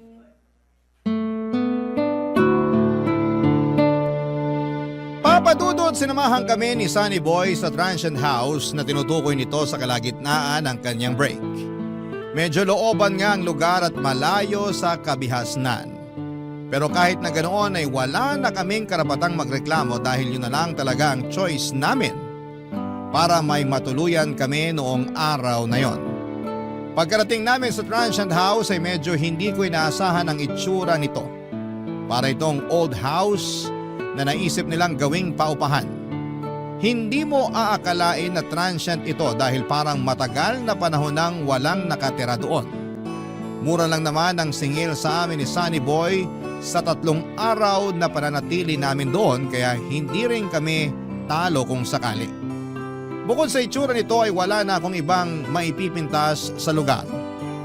Malinis naman ito, maganda at bago ang mga gamit sa loob. 3 ang kwarto at malinis din ang CR at ang kusina. May mga nakahanda na ring lutuan, may TV at meron ding aircon ang bawat kwarto. Nakahinga kami ng sa wakas ay meron na kaming matutuluyan at masusunod na namin ang plano namin. Kaso nga lang, pagpasok ko sa bahay na yon ay biglang bumigat ang pakiramdam ko. Para bang pakiramdam ko ay hindi kami welcome doon. Wala pang 1 oras simula nang dumating kami ay sumama kaagad ang pakiramdam ko at sumakit ang ulo ko. Hindi ko alam noon na ang nararamdaman kong yon ay warning na pala sa mga bagay na mararanasan ko sa susunod na 3 araw. Papa Dudut. Barangay Love Stories. Barangay Love Stories. Kinagabihan matapos na makapagpahinga ay agad kong ininom ang gamot na dala ni Anika. Sa unang gabi namin sa San Juan ay hindi pwedeng hindi namin masubukan kaagad ang nightlife doon. Isang kakilala ni Sunny Boy ang kinontrata namin ng 3 araw para gamitin ang tricycle nitong pansundo sa amin pauwi at papunta sa mga lugar na bibisitahin namin. Maganda ang nightlife sa San Juan, Papa Dudut. Puno ito ng musika, sayawan, pailaw at bawat isa sa mga tao doon ay masayang kasama. Nawala ang nararamdamang kong bigat sa ulo noong sa wakas ay naranasan ko na rin ang dati lang ay napapanood ko sa social media. Ang nakakatuwa ay sa tabing dagat ito nangyari. Pagkatapos ng inuman at sayawan ay nagkaroon ako ng chance na maupo sa dalampasigan at pagmasdan ang kalangitang puno ng mga bituin habang sabay na pinapakinggan ang malakas na music sa background at huni ng mga daluyong sa dagat. Dahil hindi nga maganda ang pakiramdam ko ng gabing yon, ay mas maaga akong umuwi kesa kina Jim at Anika na nooy nag-e-enjoy pa sa pagsayaw at pag-inom. Kinonta ko ang tricycle driver para magpasundo pa uwi sa transient house namin. Tahimik ng lugar na mga oras na yon. Pagkarating sa transient ay agad akong binalot ng panlalamig. Muling nanumbalik ang bigat na nararamdaman ko, pati na rin ang sakit ng aking ulo. Dahil nakainom ay agad akong dumiretso sa kwarto ko para magpahinga. Ilang oras lang ang lumipas ay nabulabog ako sa mga malalakas na yabag sa labas ng kwarto ko. Naisip ko na baka sina Jim at Anika lamang yon na kakauwi lang galing sa gimikan kaya hindi ko ito pinansin. Maya-maya ay malakas na sunod-sunod na katok ang narinig ko mula sa labas ng pinto ng kwarto. Agad akong bumangon para buksan ito, Papa Dudut, pero sinalubong ako ng katahimikan. Lumabas ako para kumuha ng maiinom sa kusina at saka nagpunta sa kwarto nila Jim at Anika para sana humingi ulit ng gamot. Pero nung tingnan ko ang kwarto nila ay walang tao doon. Mag-isa lamang pala ako sa transient house ng mga oras na yon. At kung kanino galing ang mga yabag at katok na narinig ko ay hindi ko na alam, Papa Dudut.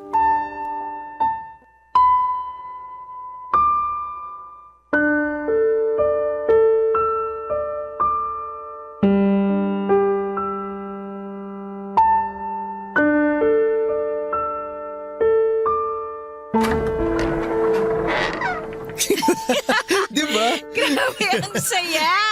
Oh, Aldred, ang aga mo nagising ah. Kauuwi nyo lang? Oo, doon kami natulog sa tabing dagat. Paano? Literal na dun kayo sa buhangin natulog? Hindi. May nakilala kasi kaming grupo ng mga BPO employee na nagbabakasyon din. Jumoin kami sa kanila tapos doon na rin kami natulog kasi may dala silang mga tent. Ang saya nga eh. Sayang hindi mo sila nakilala. Magkikita-kita ulit kami mamayang gabi. Hindi na kasi namin makontak si Manong driver kagabi. Feeling ko tulog na siya nung time na yon kaya no choice na talaga kami kundi matulog na rin doon. As in, hindi kayo umuwi? Hindi. Kakauwi lang namin since kagabi. Bakit? Akala ko umuwi kayo saglit tapos lumabas din agad. Bakit naman kami uuwi tapos aalis din? Hindi ko alam. Kagabi kasi, habang natutulog ako, may mga yabag ako narinig sa labas ng kwarto ko. Akala ko kayo yun. Hindi kami yun. Uy, Aldred. Huwag mo akong tinatakot ng ganyan. Baka naman si Sunny Boy lang yun. Ano namang gagawin ni Sunny Boy dito ng ganung oras? Aba malay ko. Tapos eto pa, may kumatok din sa kwarto ko. Malakas na katok na para bang nagmamadali. Tapos nung bumangon ako, wala namang tao. Sinek ko yung kwarto nyo. Wala din kayo. Kaya akala ko umuwi kayo tapos umalis din. My gosh, bigla akong tinayuan ng balahibo. Uy, wag ka naman nananakot dyan. Seryoso ako. Alam ko kung ano yung narinig ko. Baka naman nananaginip ka lang. Hindi na nga ako nakatulog simula nun eh. Nagluto na lang ako ng maaga tsaka inantay ko kayo na makauwi. Baka naman si Sunny Boy ngayon. Baka chinecheck lang niya tayo. Oo nga. Eh di ba dyan lang siya nakatira sa malapit? Hindi naman siguro yun mambubulabog ng ganung oras. Tsaka may trabaho yun sa umaga. Kaya sure akong maaga yun natutulog. Lasing ka lang kaya kung ano-ano naririnig mo. Kumain na nga tayo. Ano ba yung niluto mo? Niluto ko na lang yung dala kong instant noodles. Tsaka yung greenosity nating itlog. Halina kayo, kumain na kayo. Mauna na kayong kumain. Maliligo muna ako. Baho ko na eh. Sige, maligo ka na muna. Ipagtatabi na lang kita. Maupo ka na dyan, Jim. Tol, so ano namang ginawa mo rito kagabi? Nag-uwi ka ng babae, no? Natulog nga lang ako kagabi. Masama pakiramdam ko eh. Tsaka lasing na rin ako kaya wala na akong oras mambabae. Sus! Ako lang naman kausap mo kaya aminin mo na. May kasama kang babae kaya yun yung mga ingay na narinig mo kagabi. Hindi mo lang maalala kasi lasing na lasing ka na. Kahit itanong mo pa kay kuya na naghatid sa akin, wala akong dinalang babae rito. Anong kahit itanong sa kanya, siya nga yung nagkwento sa akin nun. Ano? Sinabi niyang may kasama akong babae kagabi? Oo! Nakwento niya sa akin kanina habang nasa biyahe kami ni Anika pa uwi dito. Sabi niya nung ibinaba ka raw niya, may babaeng nag-aantay sa may pinto. Gagi! Wala nga akong kasama kagabi. Mag-isa lang ako rito. Tol, kinuwento niya lang yung nakita niya. Huwag ka na kasing magsinungaling. Ako rin naman eh. Kung hindi ko lang kasama si Anika, mag-uuwi talaga ako ng babae rito. Wala talaga, tol. Mag-isa lang akong umuwi kagabi. O sige na, mag-isa ka na kung mag-isa ka.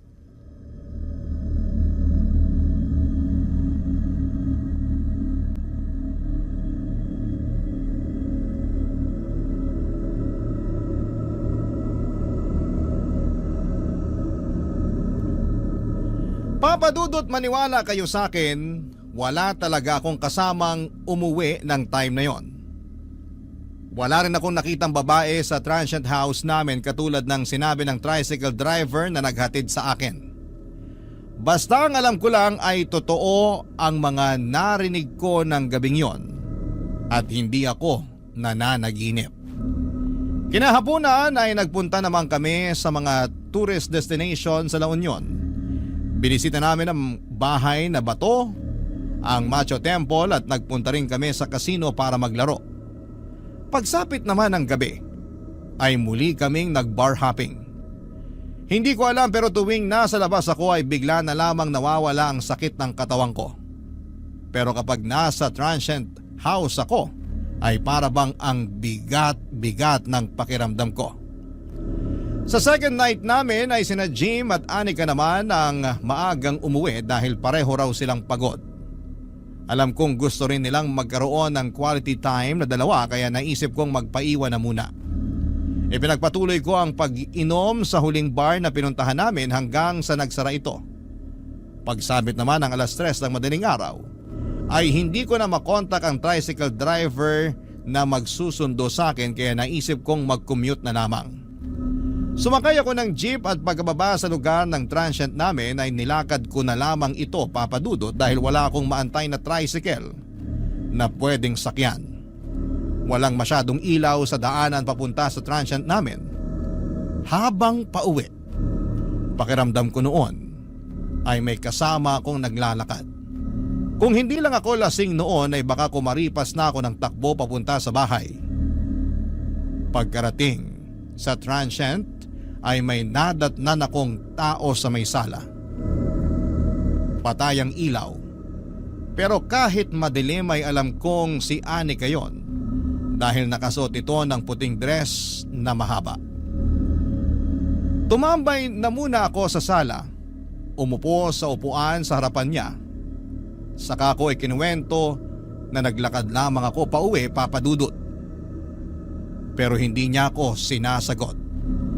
Saglit ako nag-scroll online para mag-Facebook habang nagpapahinga at nung napansin kong hindi umiimik yung kasama ko ay nabaling ang tingin ko sa kanya. Doon ko lamang napagtanto na hindi si Anika ang kasama ko. Isa itong matanda na straight ang pagkakaupo at diretsyong nakatingin sa akin. Lubog ang walang kulay nitong mga mata. Kulubot ang mukha niya at mahaba ang kanyang buhok.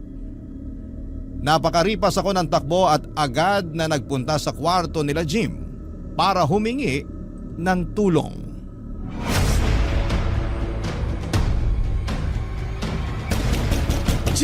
Jim!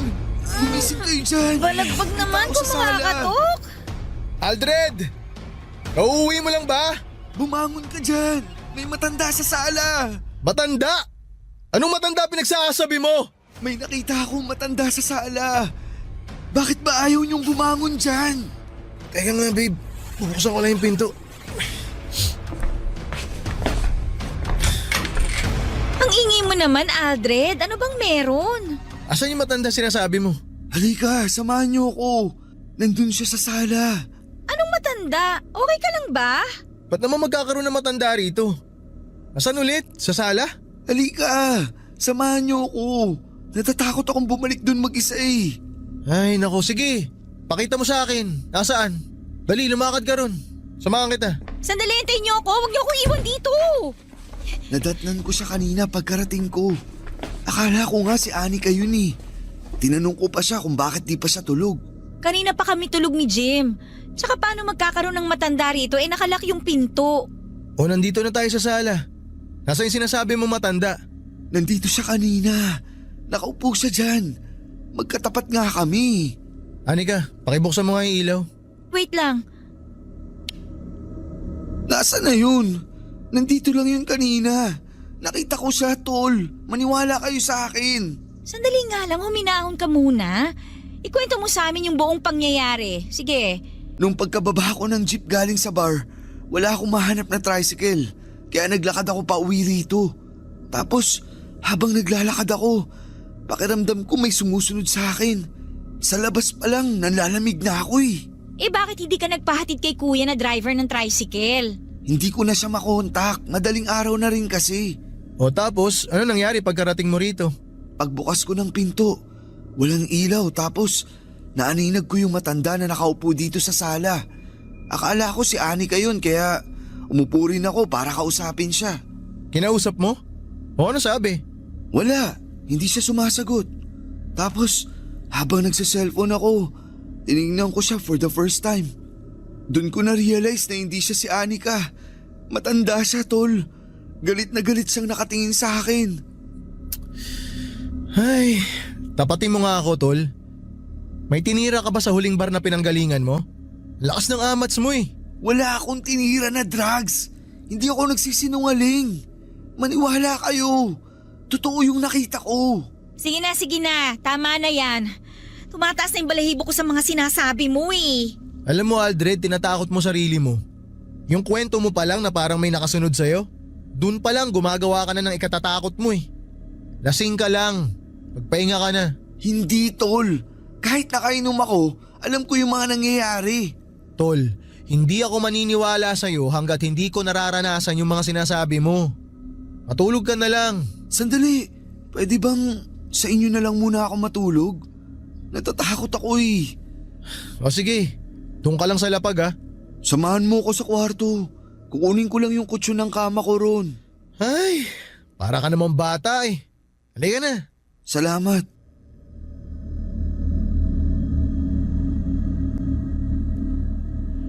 Papa Dudut, kahit nakainom, pagod at kahit kasama ang mga kaibigan ay hindi pa rin ako nakatulog ng gabing yon. Kapag nakapikit ako ay palaging pumapasok ang itsura ng matanda sa isipan ko. Para bang anytime ay bigla na lamang siyang magpapakita sa akin. Pakiramdam ko, bawat sulok ng kwarto kung saan ay nababaling ang tingin ko ay may nakatayong tao. Kahit na wala naman akong nakikita. Pagsapit ng umaga ay saka lang ako nakatulog. Kaso nga lang ay ilang oras pagkatapos noon ay bigla akong nagkaroon ng masamang panaginip. Nagising ako na hinihingal at pawis na pawis kahit nakabukas naman ang aircon. Wala na noon sina Jim at Anika sa loob ng kwarto at dinig na dinig ko sa labas ang boses ng dalawa habang nagkwekwentuhan.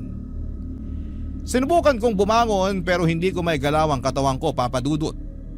Para ako na-paralyze sa kinakahigaan ko. Maya-maya ay napansin ko ang isang babae na nakatayo hindi kalayuan sa kinakahigaan ko. Biglang bumilis ang tibok ng puso ko nang bigla na lamang itong lumapit sa akin. Hindi ko kita ang mga paa niya pero sa tingin ko ay nakalutang siya.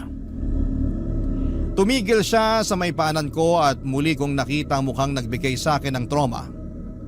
Ang matanda na nakita ko ng madaling araw pag uwi ko ay ang matanda na nakatayo sa paanan ko. Nakatitig siya sa mga mata ko at galit ang kanyang mga tingin. Gusto kong sumigaw pero walang boses na lumalabas sa bibig ko. Pinilit kong igalaw ang mga kamay ko pero parang wala talaga akong kontrol sa katawan ko ng time na yon. Ang ginawa ko ay pumikit na lamang ako saka nag-usal ng panalangin. Maya-maya ay biglang gumaan ang pakiramdam ko, Papa Dudut. Pagbukas ko ng aking mga mata ay wala na ang matanda. Nakakagalaw na rin ako at mabilis akong bumangon at hinanap ang mga kaibigan ko. Agad ako nag-ayos ng gamit ko at inaya sina Jim at Anika na maghanap na lamang ng ibang matutuluyan. Barangay Love Stories. Barangay Love Stories. Papa Dudut, sinabihan akong OA ni Jim dahil masyado ko raw pinapalaki yung masamang panaginip ko.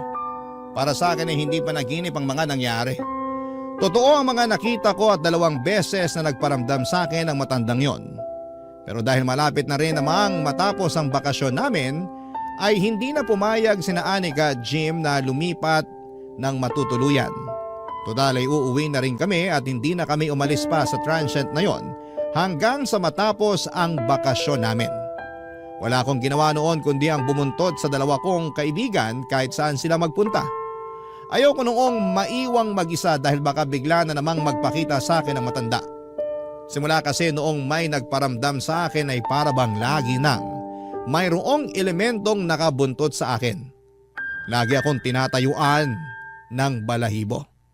Kahit na nasa labas kami at napapalibutan ng maraming tao ay para bang laging may nakatingin sa akin.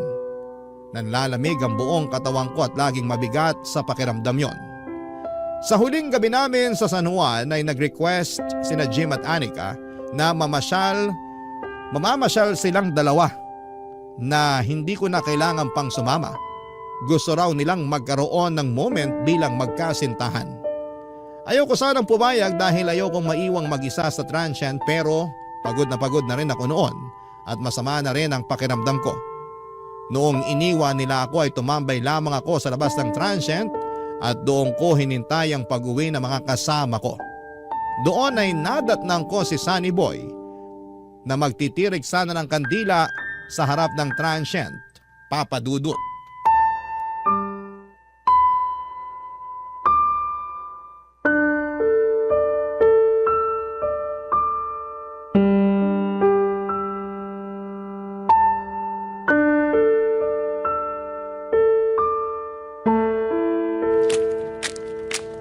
Oh, sir, hindi yata kayo namasyal ngayon ah.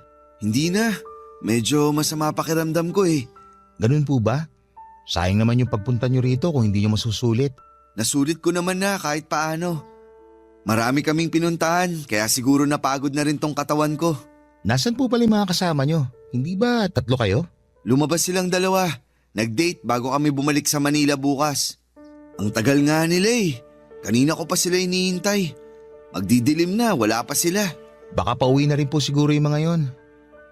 Sir, pwede bang pausog kayo ng konti ng pwesto? Magtitirik sana ako ng kandila dyan sa inuupuan nyo eh. Ganun ba? Teka, tatayo na ako. Salamat po. Bakit ka magtitirik ng kandila dyan? Nakalimutan ko kasi magsindi ng kandila ng undas. Kaya ngayon ko na lang gagawin. Para saan naman yan? Nakasanayan na kasi namin dito na magtirik ng kandila sa labas ng bahay pagkatapos bumisita sa sementeryo. Kanina lang ako nakabisita doon kaya ngayon lang din ako magsisindi ng kandila. Talaga? May ganun pala? Akala ko kasi sa sementeryo lang ipinagtitirik ng kandila yung mga namayapa na. Sa pagkakaalam ko po, may mga nagsisindi ng kandila sa labas ng bahay nila kasi naniniwala sila na tuwing undas, dumadalaw daw yung mga yumao sa dati nilang tahanan. Yung kandila raw nagsisilbing liwanag nila sa kabilang buhay. Ganun pala yun. Para kanino naman yung kandilang sinisindihan mo? Para kay Lola Saling. Siya yung dating may-ari nitong bahay na tinutuluyan nyo bago nila naisipang gawing paupahan to. So tama nga ako na dating bahay to. Opo, bahay to ng matanda. Matanda? Hindi kaya siya yung nagpaparamdam sa akin? Ano pong ibig niyo sabihin na nagpaparamdam? 2 beses na siyang nagpapakita sa akin eh. Unang pasok ko pa lang sa bahay na to. Mabigat na talaga pakiramdam ko. Kaya pala... Paano nagpakita? Nagparamdam sa iyo mismo si Lola Saling? Oo, ganun na nga. Nakwento ko na to sa mga kasama ko, pero hindi sila naniwala. Lasing kasi ako eh, nung una siyang nagpakita sa akin. Saan? Dito mismo sa transient? Oo, dun sa sala. Akala ko nga yung kasama naming babae yung nadatnan ko. Sinamahan ko pa nga siya eh. Tapos late ko na na-realize na hindi si Anika yung kasama ko, kundi isang matanda. Tapos kahapon naman, nagpakita siya habang natutulog ako. Nakatayo siya sa paanan ko. Nakatitig sa akin. Galit na galit. Ano itsura niya? Maliit na mahaba ang buhok. Kulubot ang muka at malaki ang mga mata. Mukhang totoo nga yata yung mga sinasabi nila na nagmumulto nga rito si Lola Saling. Ibig mong sabihin, hindi lang ako ang nakaranas nun? Dati na talaga nila sinasabi na may multo sa bahay na to. May isang tanod noon ang nakapansin na may babaeng nakatayo dito sa tapat ng transient. Dito mismo sa kinatatayuan natin. Tapos nung nakaraang taon, may reklamo din yung mga tumuloy dito na marami daw silang naririnig na kalabog sa kalagitnaan ng gabi. Bigla tuloy akong kinilabutan. So, totoo nga yung mga nakita ko? Hindi ko lang guni-guni yun? Tulad nung sinasabi sa akin ng mga kasama ko? Hindi ko alam kasi hindi ko pa naman naranasan yung mga nakukwento sa akin. Pero hindi ikaw ang una nagsabi sa akin yan na nagpaparamdam nga si Lola Saling sa bahay na to. Pakiramdam ko nga, parang nandito siya ngayon eh. Pero mabait naman si Lola Saling. Noong nabubuhay pa siya, isa ako sa mga tinulungan niya para makapag-aral. Kahit na, hindi na dapat siya nandito kasi matagal na siyang patay. Maganda siguro na magdasal na lang tayo para sa ikapapayapa ng kaluluwa niya. Mabuti pa nga. Lola Saling, kung nandito ka man ngayon, sana wag mo naman pong gambalain yung mga nandito sa bahay. Opo, aalis na rin naman po kami bukas eh. Pasensya na po kung naabala namin kayo. Mababait po sila kaya wag po kayo mag-alala. Oo nga po. Sir, magdasal na lang po kayo kapag nagparamdam siya ulit. Paano po yan? Maiwan ko na po kayo. Teka, saan ka pupunta? Uuwi na po ako. May gagawin pa ako sa bahay. Sandali. Pwede bang dito ka muna? Pasama muna ako habang wala pa yung mga kaibigan ko. Natatakot talaga ako eh. Ganun po ba? O sige, dito na lang muna ako.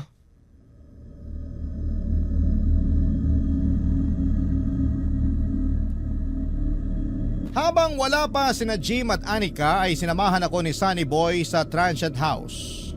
Noon ay naikwento niya sa akin ang naging buhay ni Lola Saling nung nabubuhay pa siya.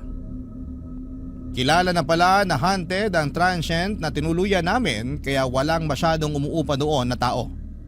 Hindi nagpapaniwala si Sunny Boy sa mga multo dahil hindi pa raw niya ito nararanasan. Pero kahit na ganoon ay hindi niya pinagdudahan ang mga kwento ko sa kanya. Simula nung namatay si Lola Saling ay si Sunny Boy na raw ang naging caretaker ng bahay. Malayong kamag-anak si Sunny Boy, si Lola Saling. Ang mga anak nito na may kanya-kanya ng buhay ay naisipang ibenta na lamang ang bahay at lupa noong namatay ito dahil wala naman ang titira doon. Pero naisip ng isa sa mga anak nito na gawin na lamang paupahan ng bahay para sa ganoon ay may kitain sina Sunny Boy bilang caretaker. Si Sunny Boy ang nagpapaayos ng dating bahay ni na Lola Saling para gawin itong transient. Noong una ay naging maayos naman ito, Papa Dudut. Maraming turista ang tumuloy sa naturang transient pero noong nagsimula na nga ang mga kababalaghan doon ay unti-unti ring humina ang kita nito.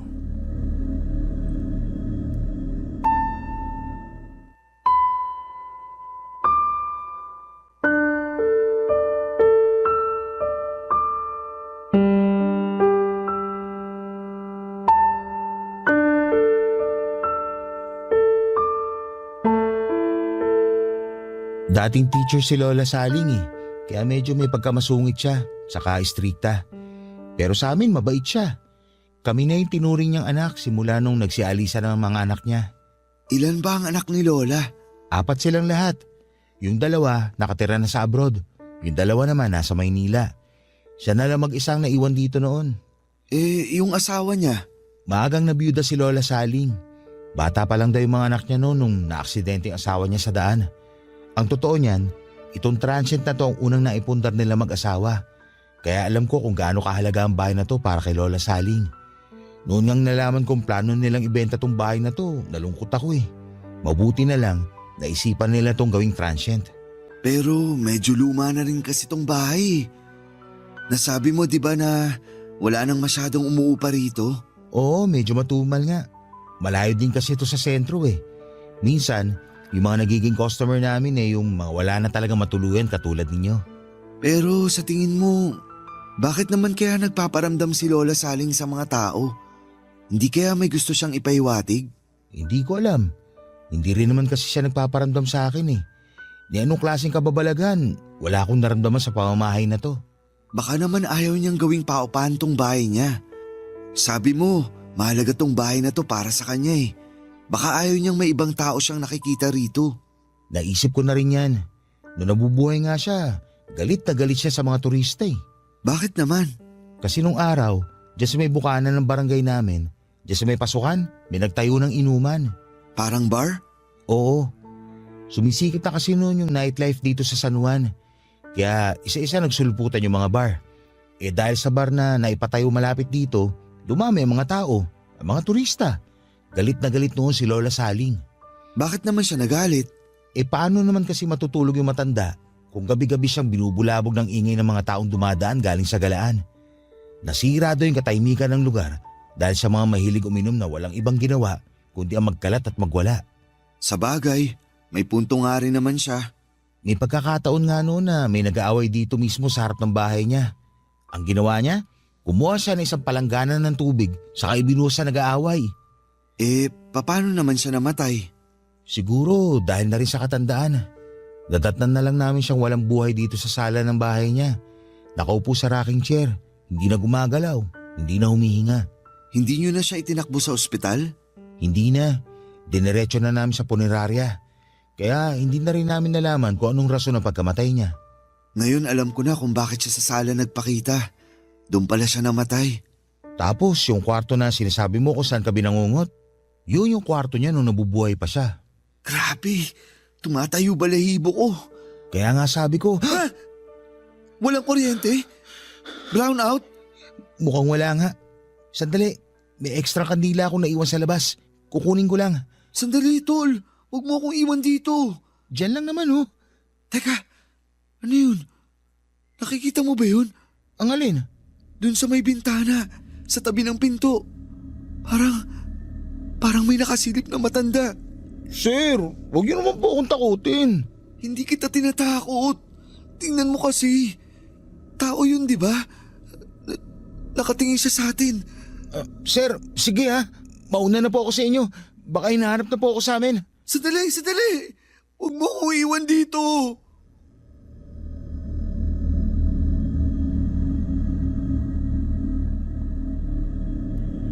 Papa Dudut, bago kami bumalik sa Maynila ay nagtirik kami ng kandila sa transient para kay Lola Saling. Nanalangin din kami para sa kanyang kaluluwa at humingi ng tawad sa panggagambala sa tahanan niya.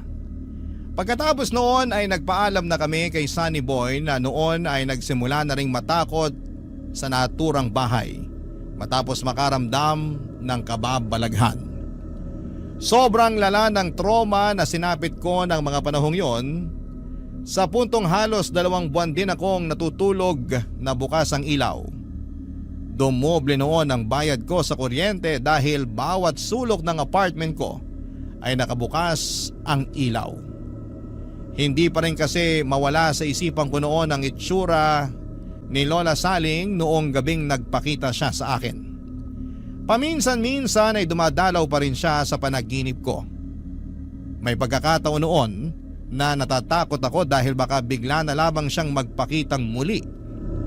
Sa kabutihang palad ay hindi naman naulit ang bagay na yon. Sa paparating na araw ng mga patay, sana'y huwag nating kalimutan ang mga kamag-anak nating namayapa na. Ito ang araw kung kailan ay dapat nating alalahanin na minsan din nating silang nakasama sa mundong ito. Dito na po natatapos ang sulat ko sa inyo, Papa Dudut. Maraming salamat po at Barangay Love Stories. Barangay Love Stories. Kwentuhan naman tayo dito sa comment section. Nagustuhan ng iyong napakinggan? Ituloy yan via live stream sa www.gmanetwork.com/radio. Barangay LS 97.1 Forever